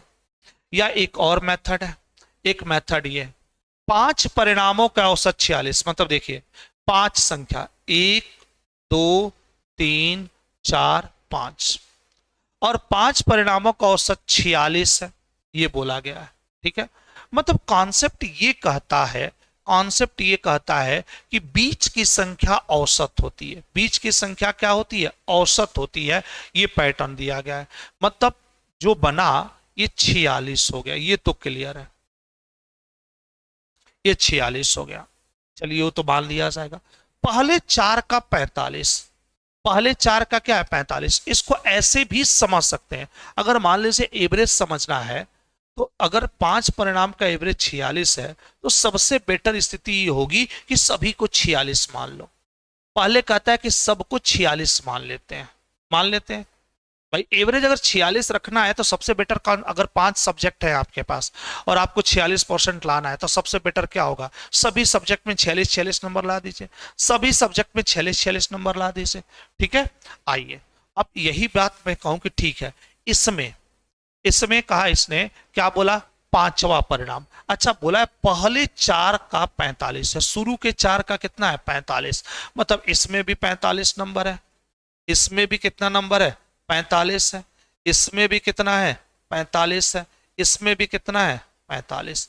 तो टेक्निकली देख रहे हैं कि कितने की कमी हो रही है, एक की कमी हो रही है, एक की कमी हो रही है। क्लियर है, तो पांचवा क्या होगा, तो देखिए पांचवे को नियमानुसार 46 होना चाहिए, लेकिन सब में एक एक कम हो रहा है, मतलब ये 4 जुड़ जाएगा, 46 और 4 कितना हो जाएगा, 50। तो पांचवा परिणाम आपके लिए कितना हो जाएगा, 50, क्योंकि एक की कमी कर रहा है, औसत में एक की कमी कर रहा है। तो पांचवा जो परिणाम होगा वह क्या होगा, इसको डायरेक्ट भी लिख सकते हैं और डायरेक्ट ये कह सकते हैं, अगर आप इस क्वेश्चन को डायरेक्ट भी बनाना चाहते हैं तो आप कह सकते हैं। और वो क्या होगा, मैं आपको यहाँ पे हैंडल कर रहा हूं, आप डायरेक्ट भी कर सकते हैं, क्या कह सकते हैं, पांचवा परिणाम। तो पांचवा परिणाम होगा पुराना औसत, पुराना औसत है ना, प्लस कमी इनटू नई संख्या, क्योंकि 4 की बात किया है। ठीक है, तो देखिए पुराना औसत कितना है 46, प्लस कमी कितने की, एक की, क्योंकि अब एवरेज कितना हुआ है 45, एक इंटू चार, नई संख्या चार हो गई, तो 46 प्लस चार कितना हो गया 50। चलिए आगे चलते हैं, आप इसको समझिए। चलिए बेटा, ये सिंप्लीफिकेशन टाइप का क्वेश्चन है। इन्होंने यहां दिया है 29.8116 बटे 77.44। अब देखिए दोनों में अगर पैटर्न वाइज देखा जाए तो 7744 है। अगर मैं एक डेसिमल मैनेज भी करूं थोड़ा सा, अगर मैं डेसिमल थोड़ा सा मैनेज भी करूं, तो मुझे ये दिख रहा है 2981.16 बटे 7744। अब नीचे वाले की कहानी ये दिख रही है कि ये वैल्यू 11 से कट सकती है, तो एक काम किया जाए, ऊपर वाले को एक बार 11 से कटाने का प्रयास किया जाए। अंडर रूट के ही अंदर रखेंगे, 11 दूनी 22, 11 दूनी 22, यहां से 7 मिलेगा 78, 11 सत्ते 77, एक बच गया, एक बच गया, मतलब बेटा 11 हो जाएगा, वो तो कट जाएगा, है ना।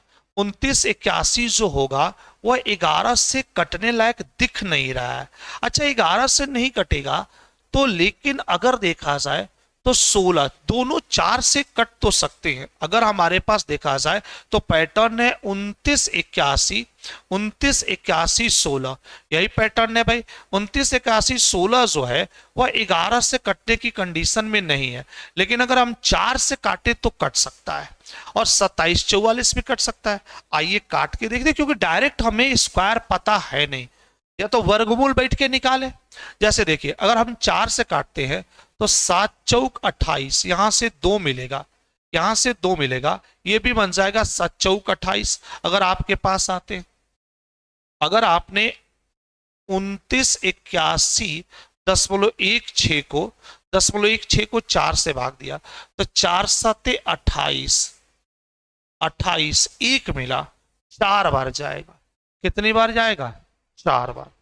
चार चौका 16, यहां से 2 मिलेगा 21, 4 5 20, 0.1 मिलेगा, 4 दूनी 8, 8, 4 नवा 36।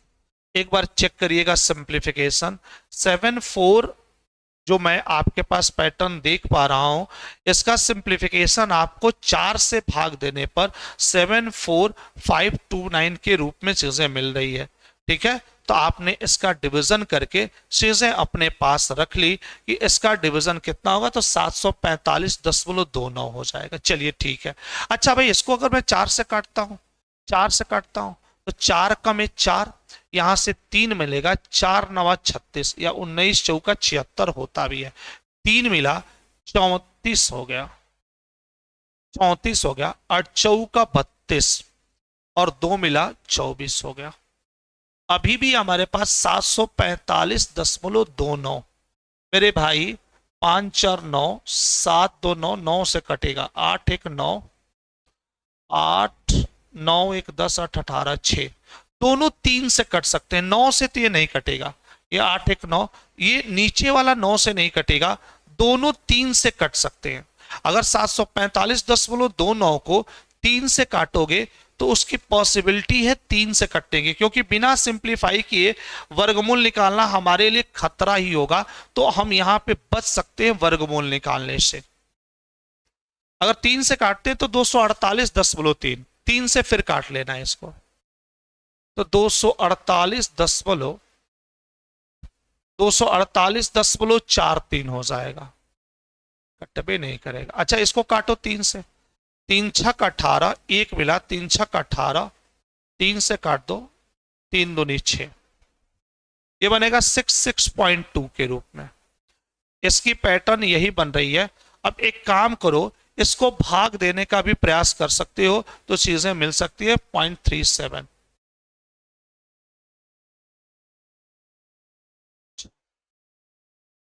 एक काम करो,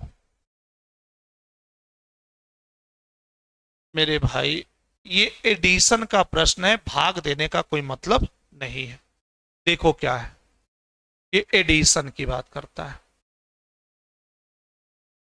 देखो बेटा, ये है 29.8116 और ये है 77.44। यहां गायब यहां गायब तो 0 0।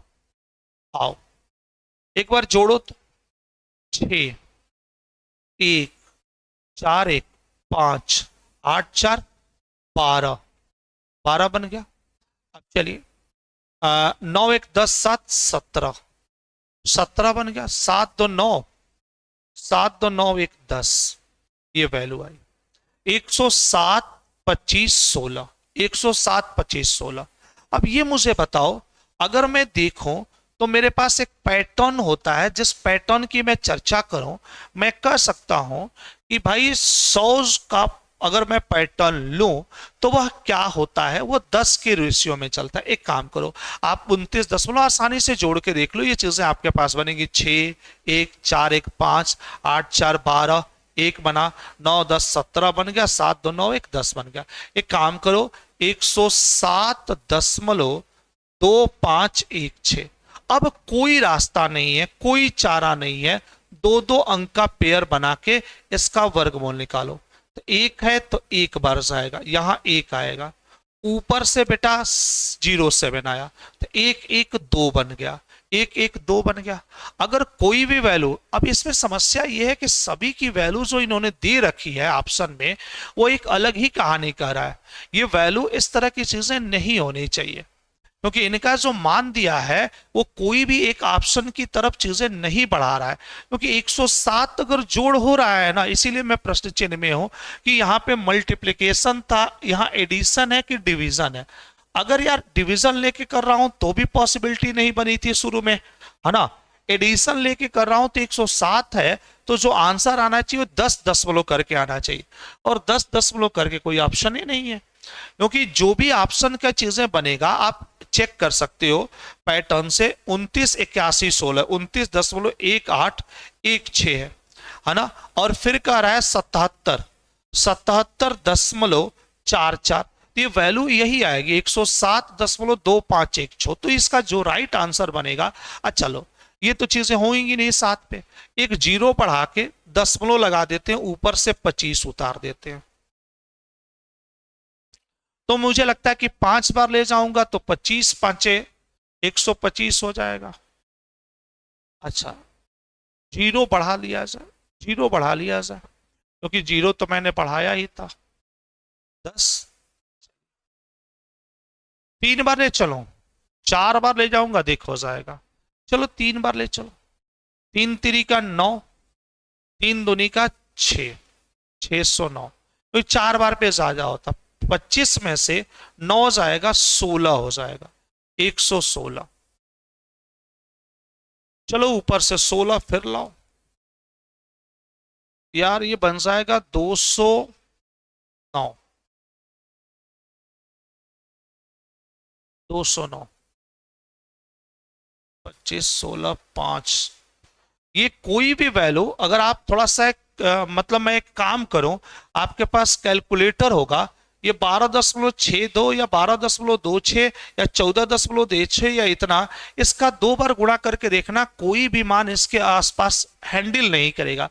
तो मुझे एकदम दिख रहा है कि ये पैटर्न का जो लॉजिक है, ये 10 दशमलव कुछ करके ही आंसर आएगा, कोई ऑप्शन इसमें नहीं है। या तो इस क्वेश्चन में मिसप्रिंट है, या तो जो डिवीजन और मल्टीप्लिकेशन की बात है ये है। इसका आंसर 10 दशमलव के आसपास आना चाहिए, 10 दशमलव के आसपास के अलावा ये आंसर बनेगा नहीं, नहीं तो गलत हो जाएगा। पैटर्न वाइज अगर मान लीजिए मैं चलता भी हूं, 209 को लेके चलता हूं, अगर मैंने 209 पे अगर 5 बार ले लिया और फिर 5 से मल्टीप्लाई कर दिया, तो हमारे पास ये पहुंच जाएगा 10,475। ये 5 बार ले चलता हूं तो मुझे 10 दशमलव के ही रूप में कुछ आंसर मिलेगा। ये इनकम्प्लीट क्वेश्चन है, इसको थोड़ा सा वो कर लीजिएगा, वर्गमूल निकाल के देखेंगे, लेंदी है, टाइम देने का कोई मतलब नहीं है। ऑप्शन ये चारों के चारों इसमें गलत है, ठीक है ना। इसका वर्गमूल निकालेंगे तो 10 दशमलव कुछ करके आएगा, आगे इसको निकाल सकते हैं। ठीक है भाई, कोई दिक्कत? अगर इच्छा किसी की है कि नहीं पूरा निकाल के देख लीजिए, तो बेटा ये 206 हो गया।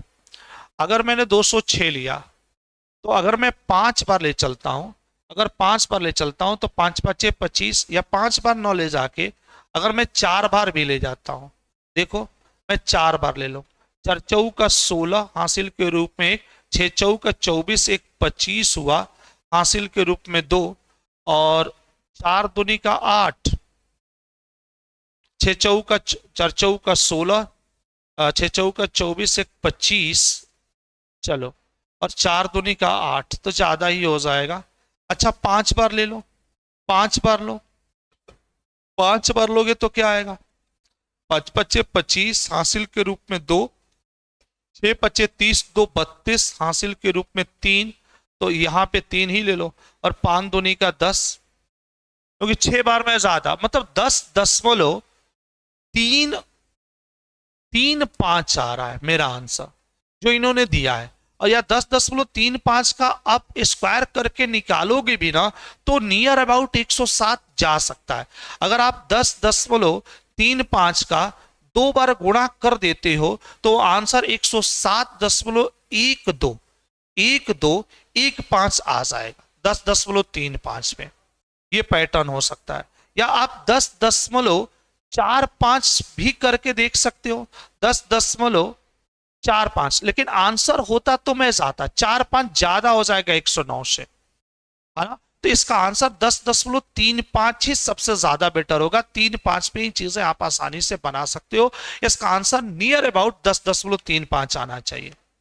तो इसका आंसर कोई है नहीं, तो इसको इग्नोर करो। इसीलिए मैं बहुत ज्यादा इंटरेस्टेड नहीं था इस क्वेश्चन को बताने में, ना करने में ज्यादा इंटरेस्टेड था, क्योंकि कुछ ना कुछ लोचा है इस क्वेश्चन में। आइए इस क्वेश्चन को समझते हैं क्या है। आइए,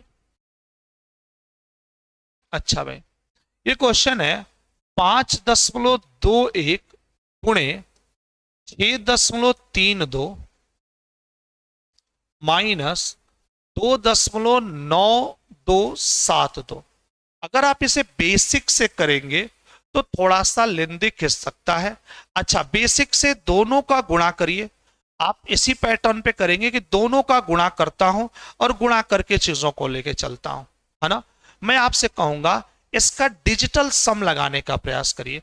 इसके डिजिटल सम से पॉसिबिलिटी ज्यादा अच्छी होगी, क्योंकि बेसिक कैलकुलेशन करेंगे तो ज्यादा लेंदी खींचेगा। अच्छा आइए डिजिटल सम सिखाता हूं बेटा। 5 2 7 1 8, इसका डिजिटल सम 8 हो जाएगा।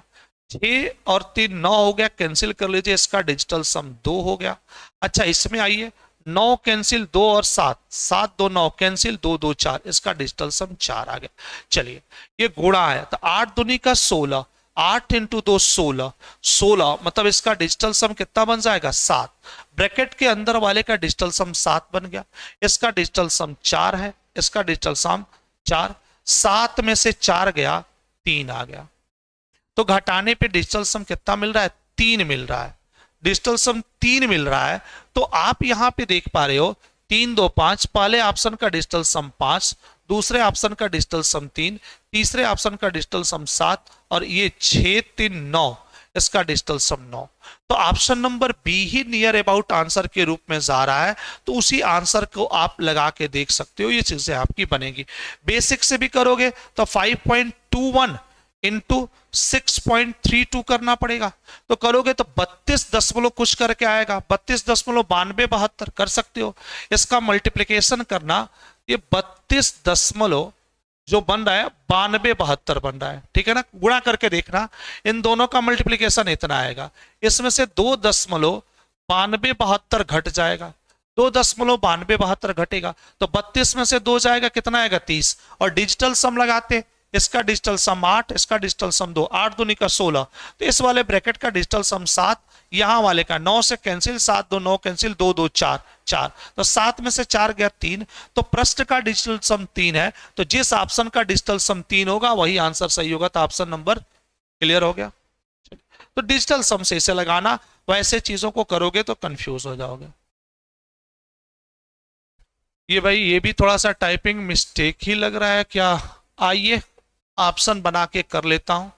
ये लग रहा है कि 0.05 का स्क्वायर है प्लस 0.41 का स्क्वायर है प्लस 0.73 का स्क्वायर है, बटे है 0.005 का स्क्वायर है, यह है 0.041 का स्क्वायर है, और ये है 0.0073 का स्क्वायर है। यही लग रहा है। अगर इनकम्प्लीट नहीं है तो, वैसे इनकम्प्लीट ना समझा जाए तो पैटर्न वाइज 1/100, अगर स्क्वायर के पैटर्न में देखा जाए तो 1 अगर मैं लेके चलो जो भी वैल्यू होगी, अगर मैं इसको लिखूं कि 5/100 का स्क्वायर प्लस 41/100 का स्क्वायर, सही होना चाहिए डाटा भाई, प्लस 73/100 का स्क्वायर, और नीचे जो है 10 का मल्टीपल हो जा रहा है, तो 1/10, 10 का स्क्वायर जो पैटर्न आएगा, मतलब देखिए जो भी डाटा आएगा जब इसका सिंप्लीफिकेशन होगा, इसमें इसका सिंप्लीफिकेशन हो रहा है तो पैटर्न बाई 1/10 मिलेगा, और 1/10 का स्क्वायर, 10 का स्क्वायर मतलब 100 होना चाहिए। इसका आंसर 100 बनना चाहिए, लेकिन अब थोड़ा सा दिक्कत है कि ये वास्तविक क्वेश्चन है कि नहीं। अब ये क्या है समझ में नहीं आ रहा है, अब ये थोड़ा सा टाइपिंग मिस्टेक है यहाँ पे, ठीक है। वैसे मैं कर दिया हूं इस क्वेश्चन का आंसर कि 100 मिलना चाहिए, ठीक है। चलिए ये खुद करोगे, क्या है देखो, चलो इस क्वेश्चन को एज अ होमवर्क रखना, या अभी इसको बचा के रखो, है ना। नेक्स्ट वर्किंग क्लास में इसका डिस्कशन मैं आपसे फिर से यहीं से स्टार्ट करेंगे, यहीं से चीजों को आपको लेके चलेंगे, ठीक है भाई। मिलते हैं आपसे अगली क्लास में, इसे कंटिन्यू किया जाएगा पैटर्न वाइज, एक एक चीज को इन्वॉल्व करके, एक एक चीज को मैनेज करके कि कहां से चीजें बनेंगी।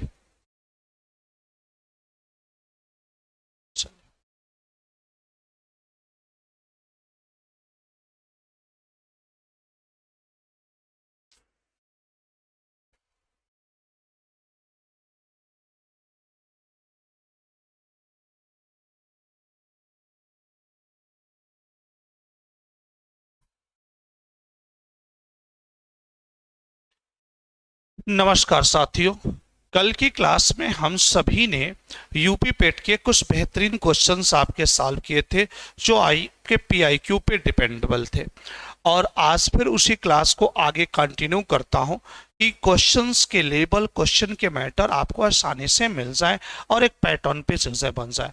जैसा कि आप इस क्वेश्चन को देख पा रहे होंगे, एक बहुत ही बेहतरीन क्वेश्चन है, और इस क्वेश्चन की एक टेक्निक यहाँ पे इस्तेमाल की गई है।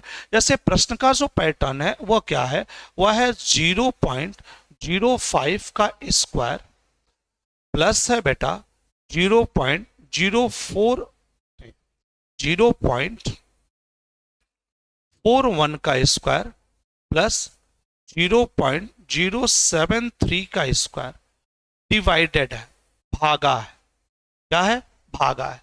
भागा किया है किसमें, तो किया है 0.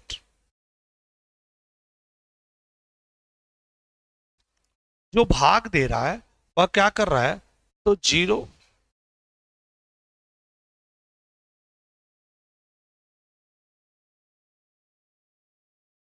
भाग दिया है आपके पास 0.005 का स्क्वायर प्लस 0.041 का स्क्वायर प्लस 0.0073 का स्क्वायर। अब इसका एक टेक्निक यहाँ पे बहुत ही बेहतरीन इसने इस्तेमाल किया है, और वो टेक्निक क्या है आप देख रहे होंगे। अगर मैं इसे लिखूं तो 5/100 लिख सकता हूं, ये 5 मतलब पैटर्न जो बनेगा 5/100 का स्क्वायर, ये 41/100 का स्क्वायर, यही तो बनेगा, और ये पॉइंट मतलब इतने बाई 1000 का स्क्वायर। एंड नीचे ये देख रहे हैं तो एक डेसिमल और क्रिएट हो रहा है, ये जो बन रहा है 1/10 का पैटर्न बन रहा है। इसमें 1/10 का पैटर्न है, ये भी 1/10 का पैटर्न है, ये भी 1/10 का पैटर्न है। तो ऐसे प्रश्न में आपको समस्या ही नहीं होनी चाहिए। अगर हम 1/10 के स्क्वायर का पैटर्न ले लें तो भाई 10 जो होगा वो ऊपर कन्वर्ट हो जाएगा और इसका जो राइट आंसर मिलेगा वह आपके लिए 100 आ जाएगा। तो आप बिना मतलब अगर आप, मैं तो ये नहीं कह सकता कि बिना देखे, लेकिन बिना सॉल्व किए इसके आंसर पे आप पहुंच सकते हैं और इसका जो आंसर बनेगा वो 100 के रूप में बनेगा। 100 के रूप में ही इस पैटर्न का, इस लॉजिक का आंसर आप बना सकते हैं और बिना देर किए, किसी मतलब ये नहीं कि बहुत बड़ा प्रश्न है आपको डिस्टर्ब करे, और आसानी से चीजों को आप मैनेज करके लॉजिक को समझ के बना सकते हैं कि यहाँ पे पैटर्न इसका क्या है। इसका जो राइट आंसर बनेगा वो 100 बनेगा। और मैं आपसे कहूंगा कि आप एकदम परेशान ना हो, बिना परेशान हुए ही इस प्रश्न को हैंडल किया जा सकता है और एकदम लैंग्वेज बेस्ट क्वेश्चन है। पैटर्न को सुधार के ही इस बंदे ने किया है। ठीक है, किसी भी भिन्न के हर में आप देखें, कोई भी जो भिन्न है, भिन्न के हर में प्रत्येक संख्या अंश की संख्या की 1/10 है। ये जो पैटर्न है, ये वाला जो देखेंगे ना, जो भी अंश है उसका एक, देखिए ये जो है इसका 1/10 है, ये इसका 1/10 है, अगर इसका 1/10 है, ठीक है ना। 1/10 के पैटर्न पे ये चीजें आपकी बनी हुई है और स्क्वायर में है, तो 1/10 का स्क्वायर का पैटर्न लेंगे तो यह 1/100 बनेगा, है ना। लेकिन ये नीचे वाला जब ऊपर चल जाएगा तो इसका आंसर क्या आ जाएगा, 100 आ जाएगा। Option number C is the right answer. मैं इसे डिटेल करने की सलाह नहीं दूंगा। चलिए, अब ये मेरे भाई ये सिंप्लीफिकेशन का प्रश्न है, आपको इसको सिंप्लीफाई स्टेप बाय स्टेप करना पड़ेगा और स्टेप बाय स्टेप इसका सिंप्लीफिकेशन जब आप सॉल्व करेंगे, एक एक स्टेप को शामिल करते हुए इसको सॉल्व करिएगा। क्योंकि देखिए आपको यूपी पेट में ज्यादातर सिंप्लीफिकेशन जो बेस्ट क्वेश्चंस होते हैं उनकी चर्चा होती है। अब एक एक ब्रैकेट को आप सॉल्व करके देखिए कि आपका ब्रैकेट क्या आ रहा है। तो पहला ब्रैकेट जो है उसको सॉल्व करते हैं और पहले ब्रैकेट को ही पहले बनाने का प्रयास करते हैं कि उसका आंसर क्या आ सकता है। तो देखिए हमने पहला ब्रैकेट आपके सामने सॉल्व किया, 6.25 माइनस 2.23।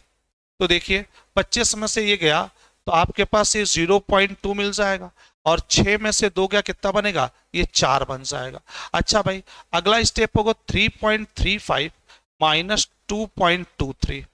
चलिए घटाइए, 3.25 में से इसको घटाइए तो आप देखेंगे 25 में से 35 में से 23 जाएगा, 0.35 में से 0.3 जाएगा तो 12 बनेगा। कितना बनेगा, 12।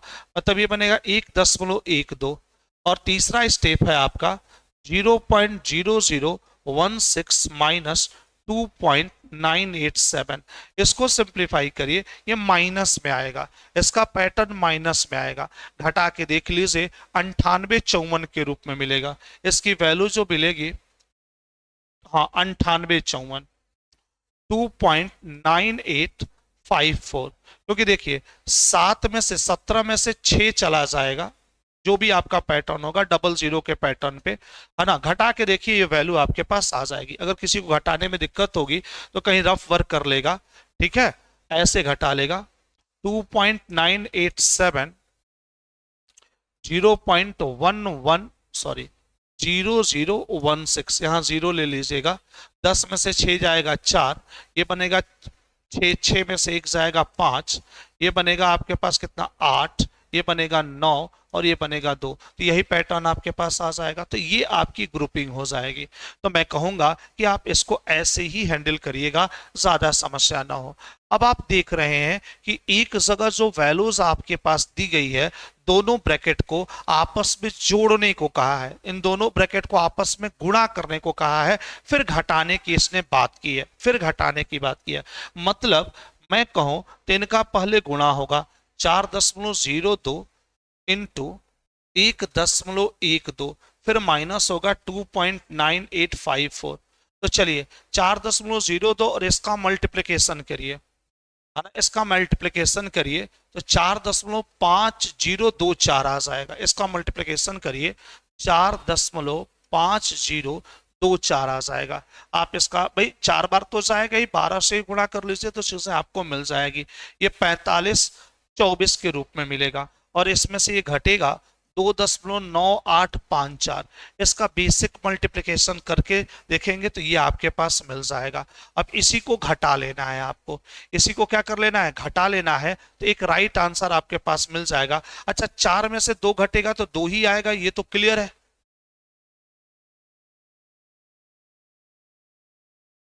चलिए बेटा, 4 में से 7 गया, अच्छा 4 में से 4 भी घटा देंगे तो आपके पास 0 मिल जाएगा, 0 मिल जाएगा। देखिए 12 में से 5 गया, 7 मिल जाएगा, ये मेरे पास आ गया। यहाँ 10 है, 10 नहीं 9, 9 में से 8 गया, 1 आ जाएगा, ठीक है।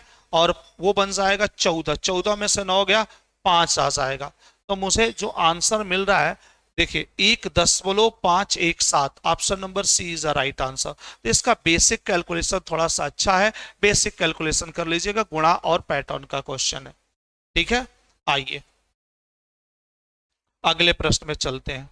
बोला किसान विकास पत्र में मनोज की बचत का 1/3 हिस्सा पब्लिक प्रोविडेंट फंड में उसके बचत के आधे के बराबर है। तो किसान विकास फंड में इसका 1/3, 1/3 जो है ना, पीएफ में, पीएफ का आधे के आपस में क्या है, बराबर है। इसका जो पैटर्न बन रहा है यही बन रहा है कि किसान निधि में जो पैसा रख रहा है उसका 1/3 पीएफ के 1/2 के क्या है, इक्वल है। तो दोनों की एक रेशियो बना दीजिए और क्वेश्चन आसानी से हैंडल हो जाएगा। ये k/3 is equal to p/2 के रूप में, तो यहां से आसानी से एक रेशियो बन जाएगी जो बनेगी k/p। अब बताइए p नीचे आएगा तो ये जो वैल्यू बनेगी आपकी 3:2 की बन जाएगी। क्रॉस मल्टीप्लीकेशन से ये कितना बन जाएगा, 3:2, रेशियो बन गई।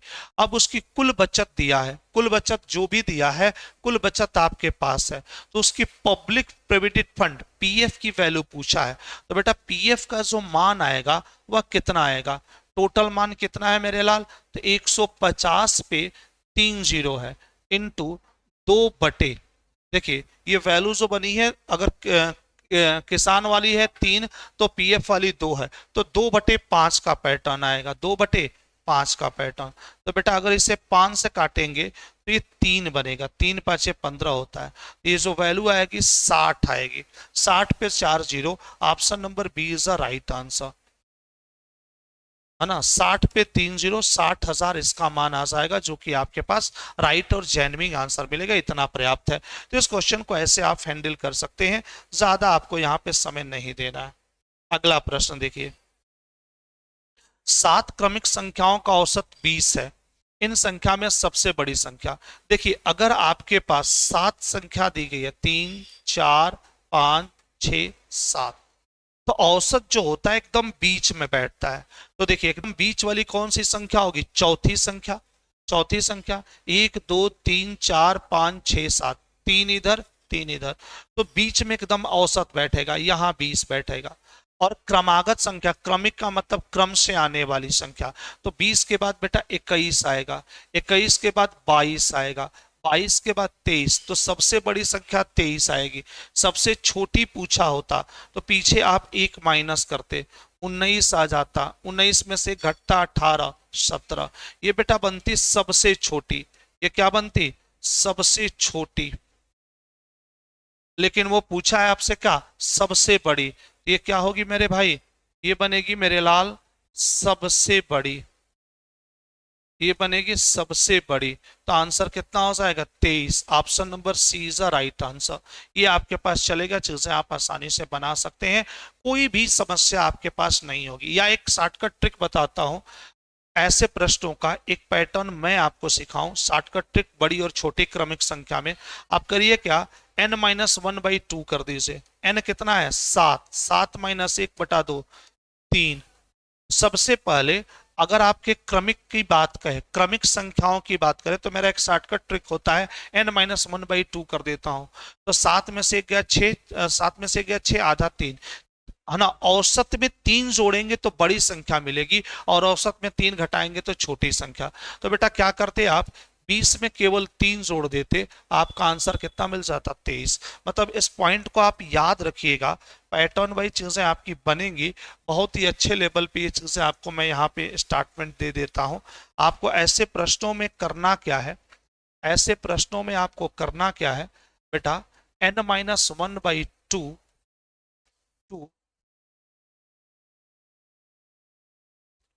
जोड़ने पर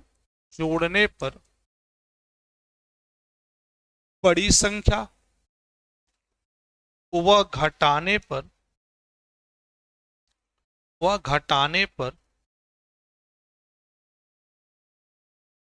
छोटी संख्या। ठीक है, चलिए आ जाइए नेक्स्ट क्वेश्चन की तरफ। अब ये देखिए, ये भी क्वेश्चन आपका एक अच्छा क्वेश्चन है। क्वेश्चन दिया है 9+4√5 का वर्गमूल निकालना है। वर्गमूल, ये जानते हैं ये किसी न किसी का होल स्क्वायर होती है। अगर यहाँ पे प्लस दिया है तो ये जरूर किसी न किसी का होल स्क्वायर होगा। मतलब आप फार्मूला जानते हैं, a² + b² + 2ab जानते हैं ना। एक काम करिए, इस 4√5 को 2ab से कंपेयर करिए। 2ab बराबर 4 करनी 5।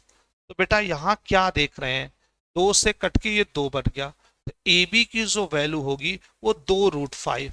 तो यहां से बेटा a का मान 2 होगा, b का मान √5 होगा। ठीक है, अच्छा a², फार्मूला क्या होता है a², तो बेटा 2 का स्क्वायर कितना बन जाएगा 4, b² √5 का स्क्वायर कितना बन जाएगा 5। तो आपने ये लिखा 4 + 5 प्लस, अगर मैं कहूं इस 4 को हम लिख सकते हैं 2 का स्क्वायर। यहां पे तो मान लीजिए 4 करनी 5 है, रहने देते हैं। इसको लिख सकते हैं हम 2 का स्क्वायर। इसको क्या लिख सकते हैं बेटा, करनी में 5 का स्क्वायर। ये करनी में 5 का स्क्वायर प्लस 2 इंटू ए इंटू बी बना। मतलब ये 9+4√5 जो है वह, ये जो पैटर्न है ये क्या है, ये पैटर्न जो आपको दिख रहा है ये है क्या। इसकी अगर व्याख्या की जाए तो ये बेटा है 2+√5 का होल स्क्वायर। ये है इसी का होल स्क्वायर, है कि नहीं। 2+√5 का होल स्क्वायर करेंगे तो आपको 2 का स्क्वायर प्लस √5 का square plus 2a into B मिलेगा। अब जब ये होल स्क्वायर बन गया तो बाहर निकल के आएगा क्या, 2 प्लस करनी में 5, और ऑप्शन नंबर ए को राइट बना देगा। तो इस तरह का जब भी वर्गमूल निकालने की बात हो तो वो किसी न किसी का होल स्क्वायर या a माइनस बी का या तो a प्लस बी का होता है। अगर यहाँ पे प्लस है तो प्लस का होगा, माइनस है तो माइनस का होगा। इतनी बात ध्यान रखिएगा, बहुत ही अच्छा पैटर्न का क्वेश्चन है। सिंप्लीफाई, अरे यार ये क्या किया है, अभी थोड़ा सा टाइपिंग का फॉन्ट मिस्टेक लग रहा है। चलिए कोई बात नहीं, मुझे जहां तक समझ में आ रहा है इसको करता हूं। 76 + 84 का होल स्क्वायर माइनस 76 - 84 का whole square divided by 76 into 84। यही ये पैटर्न बन रहा है। तो जानते हैं जो ऊपर आपको दिख रहा है, ये ऊपर दिख रहा है a + b का whole square minus a minus b का होल स्क्वायर। तो जानते हैं a + b का whole square minus a minus b का जो होल स्क्वायर होता है बेटा, ये 4ab के बराबर होता है। एक छोटा सा फार्मूला बनता है, अगर किसी को नहीं याद है तो आइए मैं कर देता हूं। इसको लिखिए a² + b² + 2ab, और इसको आप जानते हैं ये बनता है a² + b² माइनस 2ab। लेकिन यहाँ माइनस का सिंबल है, तो जब ये माइनस का सिंबल है ब्रैकेट खुलेगा तो ये माइनस बना देगा, ये माइनस बना देगा, है ना, ये माइनस बना देगा। प्लस b² को भी ये माइनस b² बना देगा, और माइनस 2ab को प्लस 2ab बना देगा। होगा a² + b² माइनस 2ab, लेकिन माइनस इन्वॉल्व करके इन दोनों को माइनस, इसको प्लस। तो देखिए a² से a², b² से b², वैल्यू कितनी बन गई 4ab। दो फार्मूले होते हैं, अगर यहाँ पे माइनस होता है तो ये 4ab होता है। अगर यही फार्मूला होता a + b का whole square plus a minus b का होल स्क्वायर, ये बनता 2a² + b²। अच्छा ये तो बवाल खत्म हुआ। मतलब ऊपर वाले की वैल्यू बन जाएगी बेटा 4ab और नीचे क्या है ab। क्योंकि मैंने ए बराबर 76 लिया है और बी बराबर 84 लिया है। तो आप ही समझिए यहाँ क्या हो रही है, ए बी से ए बी कैंसिल, इसका राइट आंसर कितना होगा 4। इसका भी ऑप्शन नंबर ए सही माना जाएगा। तो इस प्रश्न का जो राइट आंसर आप टिक करके आएंगे ऑप्शन नंबर ए आएंगे। चलिए स्क्वायर रूट ऑफ, अब ये देखिए ये भी पैटर्न का क्वेश्चन है और आपको बेसिक ही करना पड़ेगा। 0.081 है ना, अपान दिया है 0.0064 इंटू 0.84 सॉरी 0.484 अपॉन 6.25 इंटू 2.5 बटे 21। अब देखिए बवाल खत्म यहीं पे। अगर मैं और चीजों को लेके चलता तो आसानी से बना लेता, जैसे 81 का वर्गमूल निकल जाता, मैं मैनेज कर लेता, क्योंकि मुझे दिख रहा है ऊपर 2 1 3 3 3 6 1 7 डेसिमल ऊपर दिख रहा है और नीचे जो दिख रहा है 4 2 6 1 7। मतलब मेरे दिमाग में ये चल रहा था कि मैं इसको लिख लूं 81 बटे 64 इंटू 484 बटे है ना 625 इंटू 25 बटे 211। अब यही बवाल कर दिया। अगर मेरे भाई अगर इस पैटर्न को इस तरह से समझा जाता कि अगर ये 81/84 तो इस वर्गमूल निकालते तो इसका 9 आ जाता, इसका 8 आ जाता, इसका 22 आ जाता, इसका 25 आ जाता, उसका 5 आ जाता, लेकिन बवाल कौन पाल दिया 211। तो ये समस्या आपके साथ रह गई। अगर ये 211 न होके किसी का स्क्वायर रहा होता तो प्रश्न का आंसर एकदम डिटेल में आ जाता, मतलब इजी वे में टैकल किया जा सकता था। लेकिन इस बंदे ने यहीं पे रोड़ा अप्लाई कर दिया और आपको थोड़ा सा यहां सावधान करने की बात कह दी। तो आपको स्टेप बाय स्टेप ही इसका डिस्कशन करना पड़ेगा और उसके वर्गमूल की तरफ जाना पड़ेगा, है ना। जैसे अगर इसका सिंप्लीफिकेशन करेंगे तो इसका सिंप्लीफिकेशन करिएगा 12 65 625 आएगा। एक बार चेक करिएगा, या लगभग 12 के आसपास जा सकते हैं, है ना। चलिए इसका सिंप्लीफिकेशन करेंगे तो 0.7744 आएगा और इसका सिंप्लीफिकेशन करेंगे तो लगभग पूरा तो नहीं आएगा, 11,848 आएगा लगभग के रूप में, 11,848 लगभग, क्योंकि पूरा कटने की बारी इसकी नहीं है तो ये डेसिमल के रूप में इतना आएगा, ठीक है ना। अब इनका स्टेप यही होगा कि लगभग सबका मल्टीप्लिकेशन करके चीजों को कर लीजिए, ठीक है ना। तो इसका मल्टीप्लिकेशन करके ही आप वर्गमूल निकाल सकते हैं। ये पैटर्न आपके पास, या तो आप डिजिटल सम पे इसलिए नहीं जा सकते क्योंकि लगभग में आंसर है, लगभग में आंसर। तो ऐसे क्वेश्चन एग्जामिनेशन हॉल में अगर आपके पास टाइम है तो करिए, नहीं तो स्किप करिए, नहीं तो उतना मल्टीप्लिकेशन करते करते दिक्कत आ जाएगी। क्योंकि अगर ये प्रीवियस ईयर का क्वेश्चन है, अगर उसने 211 दिया है, अगर ये 211 नहीं, अगर मान लीजिए 216 होता, 256 होता तो हम उस पैटर्न पे जा सकते थे, है ना। तो 11,600 इसकी जो वैल्यू आएगी 11,696, तो नियर अबाउट इसका आंसर आएगा 0.34। बिना कैलकुलेशन के ये पॉसिबल नहीं है, आपको पूरा गुणा करना पड़ेगा, है ना। अब इसी पे रोड़ा है कि ये वास्तविक नंबर यही था एग्जाम में कि ऐसे कुछ चीज है, यही रोड़ा पैदा किया है, ये इतना कैलकुलेटेड नहीं तो क्वेश्चन आसान बन जाता। चलिए आइए इसको समझते हैं। ये आपके पास दिया है 8 का इनवर्स, तो 8 का इनवर्स का मतलब होता है 1/8। फिर दिया है आपका 9 का इनवर्स, इसका मतलब होता है 1/9। फिर दिया है एक जगह 4 का इनवर्स, इसका मतलब होता है 1/4, और 9 का इनवर्स इसका मतलब होता है 1/9।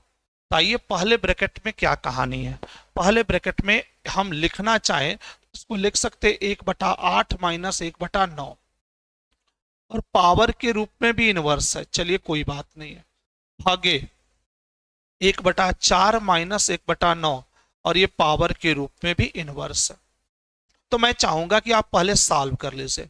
इसमें एलसीएम होगा 9 8 का 72, यहां बन जाएगा 9 - 8, इनवर्स अभी लगाए रहिए, अपान इसका बनेगा न चौ का 36 एलसीएम, ये बन जाएगा 9, ये बन जाएगा 4। अभी इनवर्स लगाए रहिए, ठीक है। तो ऊपर जो वैल्यू बन रही है 1/72, ऊपर जो वैल्यू बन रही है 1/72 का इनवर्स, और नीचे जो वैल्यू बन रही है 5/36 का इनवर्स, यही वैल्यू बन रही है। इनवर्स की बात करते हैं, तो देखिए अगर आप थोड़ा भी पैटर्न को लेके चलेंगे तो आप इस लॉजिक को आसानी से सॉल्व कर सकते हैं। इनवर्स का जब भी डाटा होता है, जब ऊपर जाता है, जैसे वो 1/72 इनवर्स है, ऊपर जाएगा तो वो 72 बन जाएगा। ये ऊपर जब लॉजिक जाएगा ये वाली वैल्यू, तो ये ऊपर जाके पूरा बन जाएगा 72, 72 हो जाएगा, ठीक है। और ये 5/36 का पैटर्न है, कितने का पैटर्न है भाई, इसका सिंप्लीफिकेशन आपने किया तो ये वैल्यू बनी 5/36। जब इनवर्स हैंडल करेंगे तो पलट जाएगा, ये 36/5 हो जाएगा। कितना हो जाएगा, ये 5 देखिए ये 5/36 इनवर्स है, तो जब ये पलटेगा ये बनेगा बेटा 36/5। तो यहाँ पे 36 लिख लीजिए, /5 ऊपर 5 भेज दीजिएगा, 36 दूनी 72, 5 दूनी 10। इसका जो राइट आंसर बनेगा option number C is the right answer. तो इनवर्स वाला भी डाटा आप अपने हिसाब से अपने पैटर्न से आसान बना सकते हैं, और आशा करता हूं ये चीजें आपकी इजी वे में टेकल हो जाएंगी, दिक्कत नहीं होनी चाहिए। देसी घी की कीमत में 25% की वृद्धि हुई। एक परिवार को देसी घी की खपत कितने परसेंट कम करनी चाहिए ताकि इसे खपत पे खर्च पे कोई प्रभाव ना पड़े। बेटा इसका आंसर डायरेक्ट बनेगा, 25% की वैल्यू होती है 1/4। तो बोला है उसकी कीमत, प्राइस में वृद्धि, अगर मूल्य 4 रुपया था तो 1 रुपया बढ़ के 5 रुपया हो गया, तो खपत 5 से 1 कम हो जाएगी। जैसे मूल्य में 1 की वृद्धि, खपत में 1 की कमी। आंसर बनेगा बेटा 1/5 इंटू 100, तो इसका आंसर हो जाएगा 20%। तो अगर घी के मूल्य में, देसी घी के मूल्य में 25% की वृद्धि होती है, तो उसकी खपत में अगर हम 20% की कमी कर देंगे तो खर्च पे कोई प्रभाव नहीं पड़ेगा। इस प्रश्न पे चलना आपके पास। कौन है भैया, क्या होगा?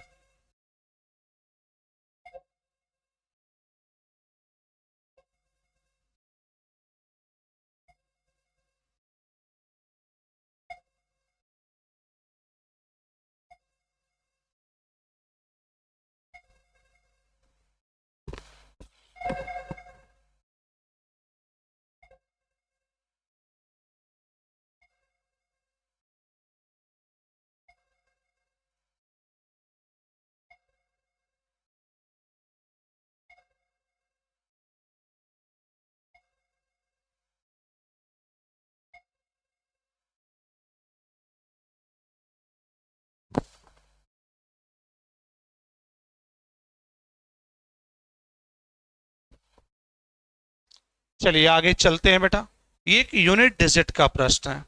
यूनिट डिजिट के प्रश्न में आपसे बोला गया है कि देखिए, इस प्रश्न को हैंडल ऐसे किया है कि 341, 341 की घात 491 इंटू 625 की घात 317 इंटू 6374 की पावर 1793, और पूछा इसका यूनिट डिजिट क्या होगा। मैंने इकाई अंक कई बच्चे पढ़े होंगे, जानते होंगे, जहां भी पढ़े होंगे।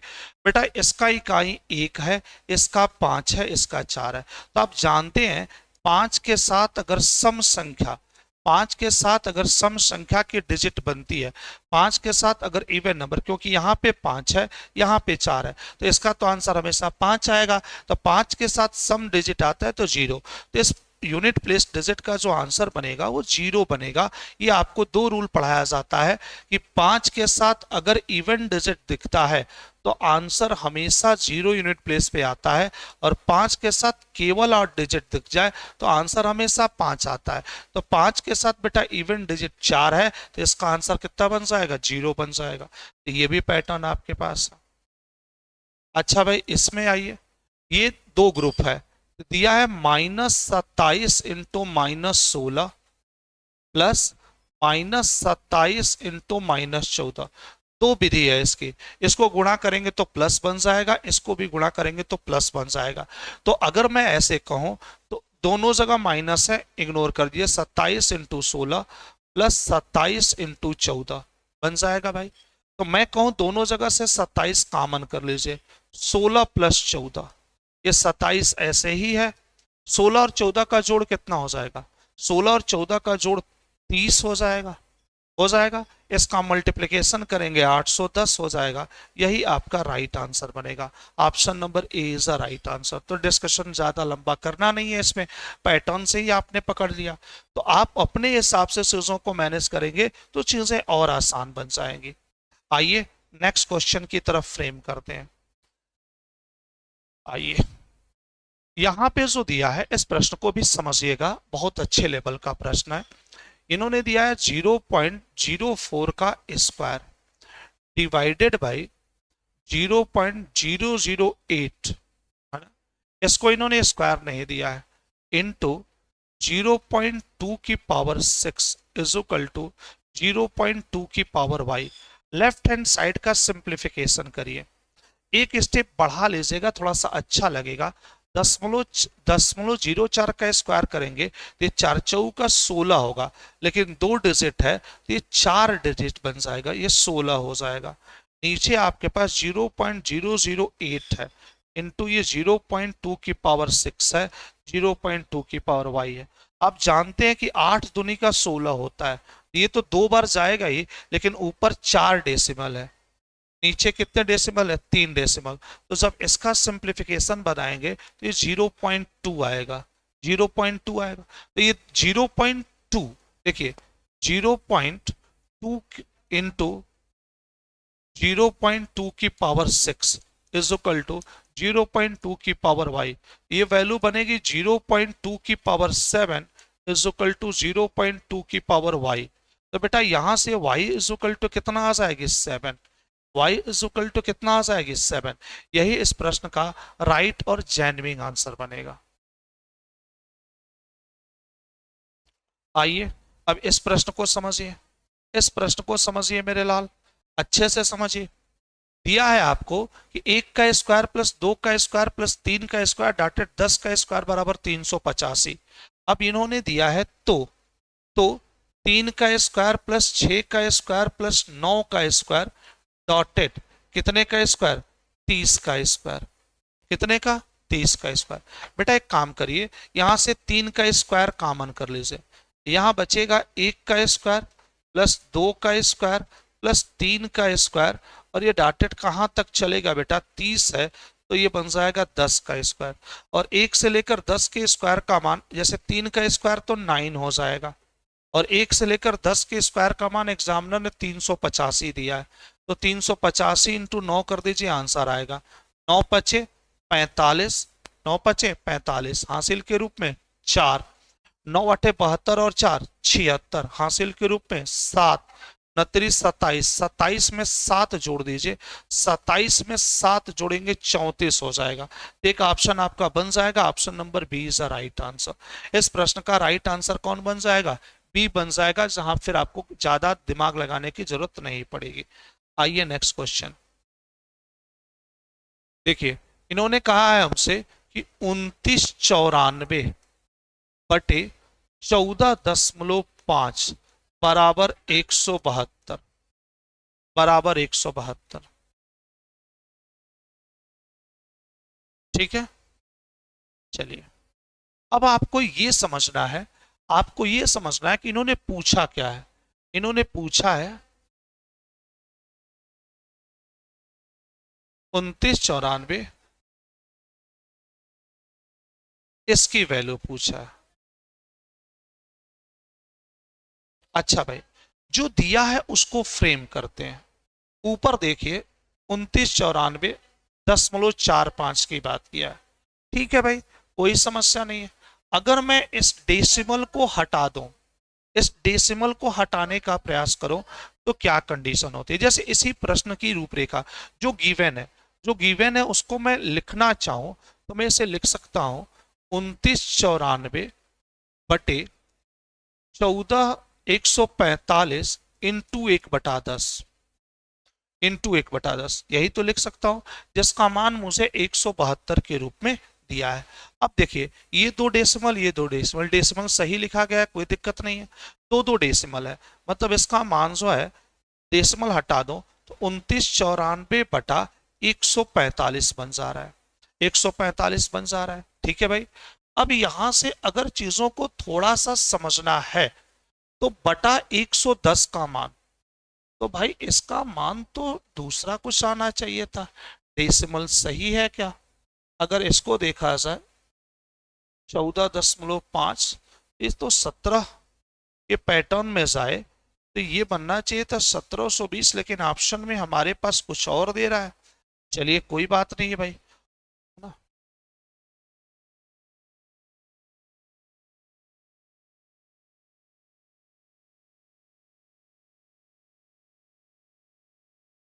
दो डेसिमल इसके पास भी है, दो डेसिमल इसके पास भी है, तो अगर इसको लिख दिया गया, नहीं नहीं यहाँ पे गलती है, ये समझिए, ये छोटी सी यहाँ पे छोटी सी चीजें हैं, पहले मैं आपको समझा देता हूँ थोड़ा सा डिटेल में, क्योंकि छोटा प्रश्न है, खतरा कर सकता है। प्रश्न की रूपरेखा क्या है? प्रश्न की रूपरेखा है बेटा, अगर मैं इसको हैंडल करूं तो इन्होंने मुझे दिया है कि 2994/14.5 का मान 172। अच्छा इसको मैं लिखूं तो लिख सकता हूं 2994/14, मतलब 145 इंटू 1/10, ये लिख सकता हूं, ये लिख सकता हूं। अब एग्जामिनर ने मुझसे यही मान पूछा है, इसका जो मान है, जो इन्होंने पूछा है, जो इन्होंने पूछा है, इस वैल्यू को मैं लिख सकता हूं 2994/145। क्यों लिख सकता हूं बेटा? इसलिए ये दो डेसिमल, ये दो डेसिमल है। अब अकॉर्डिंग टू क्वेश्चन इसी का मान मुझसे पूछ रहा है।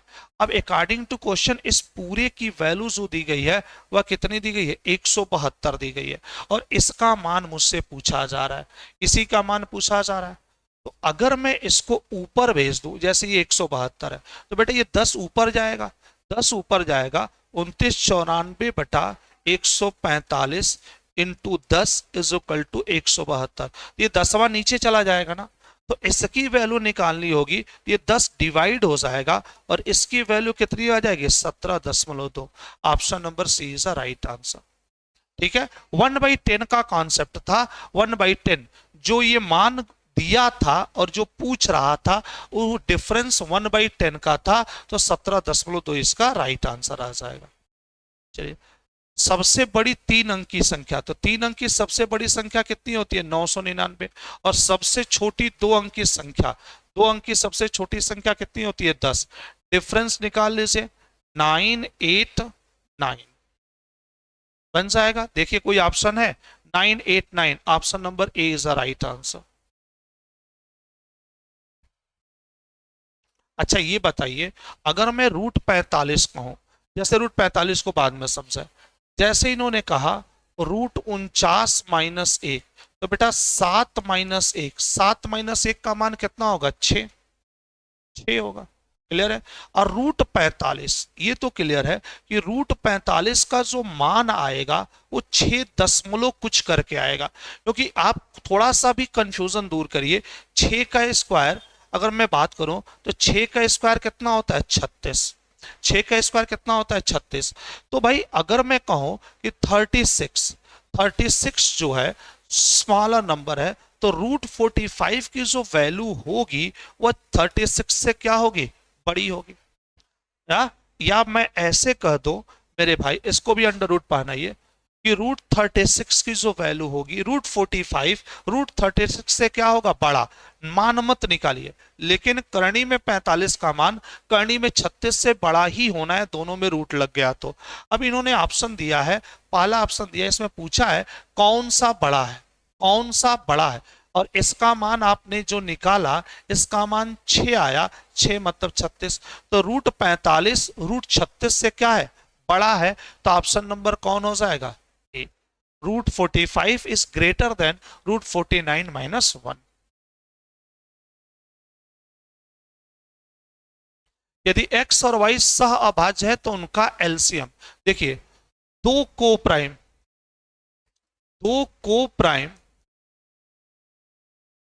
नंबर का एलसीएम हमेशा उनका उनका गुणनफल होता है। क्या होता है? गुणनफल। तो दो को प्राइम नंबर का जो एलसीएम होगा उन दोनों का गुणनफल X Y, option number C. अगर यही पूछा होता एचसीएफ तो दो को प्राइम नंबर का एचसीएफ हमेशा कितना होता है? एक। तो दो को प्राइम नंबर का एलसीएम हमेशा उन संख्याओं का मल्टीप्लीकेशन होता है और एचसीएफ एक होता है। आगे 2/5 इन परसेंटेज फॉर्म, एकदम आसान है। 2/5 इंटू 100% कर दीजिए। 5 से काटेंगे 20 तो 2/5 की जो वैल्यू आएगी वह कितनी आएगी बेटा? 40%। Option number D is a right answer. आगे 437 और 487 के बीच पूर्ण संख्याओं की संख्या। भाई सिंपल सी बात है, होल नंबर पूछा है, होल नंबर पूछा है। 437 और 487 के बीच, मतलब 437 और 487 दोनों को नहीं लेना है, दोनों को नहीं लेना। तो एक काम करिए, 487 में से 437 घटा लीजिए। चलिए 7 में से गया 0, 8 में से दी गया 50।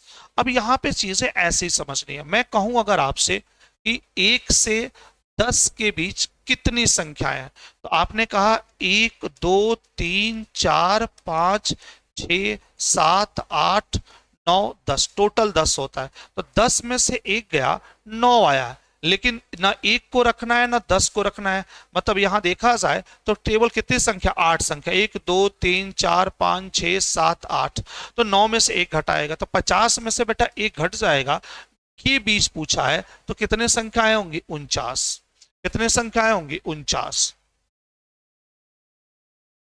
0.012 का प्रतिशत रूप क्या होगा? तो सबसे पहले 0.12 को आप क्या करिए, इसे सबसे पहले, आइए अगर आपने इसे भिन्न में बदला तो 12/100 हो जाएगा, और भिन्न को जब प्रतिशत में बदला जाता है तो 100 से मल्टीप्लाई किया जाता है। 100 से क्या किया जाता है? मल्टीप्लाई। अब मैं अगर आपको एक एक बात की चर्चा कर दूं तो पैटर्न, जैसे अगर आपसे कहीं 12% कह दे तो 12% बेटा 12/100 होता है। तो अगर हम 12/100 को ले तो ये वैल्यू कितनी बन जाएगी? 0.12 बन जाएगी। तो आपके पास का प्रतिशत रूप क्या होगा? 12%। ठीक है, चलिए। दो संख्याओं का एलसीएम और एचसीएफ क्रमशः इतना है, यदि उनमें से एक संख्या, तो जानते हैं इसका डायरेक्ट फार्मूला होता है multiplication of two number is equal to multiplication of LCM and HCF. तो एक संख्या दूसरी संख्या पूछा है तो एलसीएम एचसीएफ का मल्टीप्लीकेशन कर दीजिए। क्या लिखेंगे? 120 इंटू 6/30। 30 से काटेंगे 4, 6 चौका 24। तो इसका जो आंसर बनेगा option number B is the right answer. ठीक है। आप देखिए किसी को थोड़ा भी भ्रम हो, जैसे 1.2% इसको 1.2 को देखिए, इसको लिख सकते हैं आप 12/10 इंटू 1/100। ये वैल्यू जो बनेगी ये बनेगी बेटा 0.012। पहला ऑप्शन का जो प्रतिशत को भिन्न में बदलेंगे तो इतना आएगा। अच्छा दूसरे ऑप्शन को बदलिए 120/100, तो बेटा 10 से 10 1.2। तीसरा ऑप्शन है 12%, 12% को बदलेंगे तो कितना होगा? 12/100। ये वैल्यू 0.12 बनेगी, 0. कितनी? 12। और चौथा ऑप्शन को है, चौथा ऑप्शन को बदलेंगे 0.12%। तो बेटा ये क्या बन जाएगा? ये क्या बनेगा? दशमलव में बटा 100, 0.12/100 ये बन जाएगा 0.0012। तो इसमें से चारों ऑप्शन को भी चेक करेंगे तो ऑप्शन नंबर सी होगा। तो कंफ्यूज मत होइएगा, कई लोग कंफ्यूज हो जाते हैं, मैंने सोचा कि उसको दोबारा बता दूं। एक आयत की परिधि, देखिए कोई भी आयत हो, परिधि का मतलब होता है परिमाप। कोई भी फिगर है, अगर इसने बोला है परिधि, आयत की बात की है तो आयत का परिमाप, और आयत का जो परिमाप होता है मेरे भाई वो होता है 2l + b। एक आयत की परिधि 13 सेंटीमीटर है, उसकी चौड़ाई 2 सही 3/4, चौड़ाई इन्होंने दिया है 2 सही 3/4, तो 4 दूनी 8 3 11, 11/4 सेंटीमीटर लंबाई। तो इसकी वैल्यू 13 दिया है, तो 13 परिध का मान है 2। 2 एल निकालना है, बी की वैल्यू दिया है 11/4। चलिए 13 ऐसे ही रहने दीजिए, 2l बी इन्वॉल्व होगा तो यह 11/2 हो जाएगा, 4 से 2 कट जाएगा, कट जाएगा। तो यहां से हमारे पास 2l इज इक्वल टू, ये उधर चल जाएगा, तो 13 दूनी का 26 माइनस 11/2, तो l बराबर 26 में से 11 जाएगा 15/4, ये जो वैल्यू बनेगी 15/4। 4 से काटेंगे, 4 3 12, 4 3 12, 3 सही 3/4 आएगा, ये वैल्यू 3 सही 3/4 सेंटीमीटर आएगा।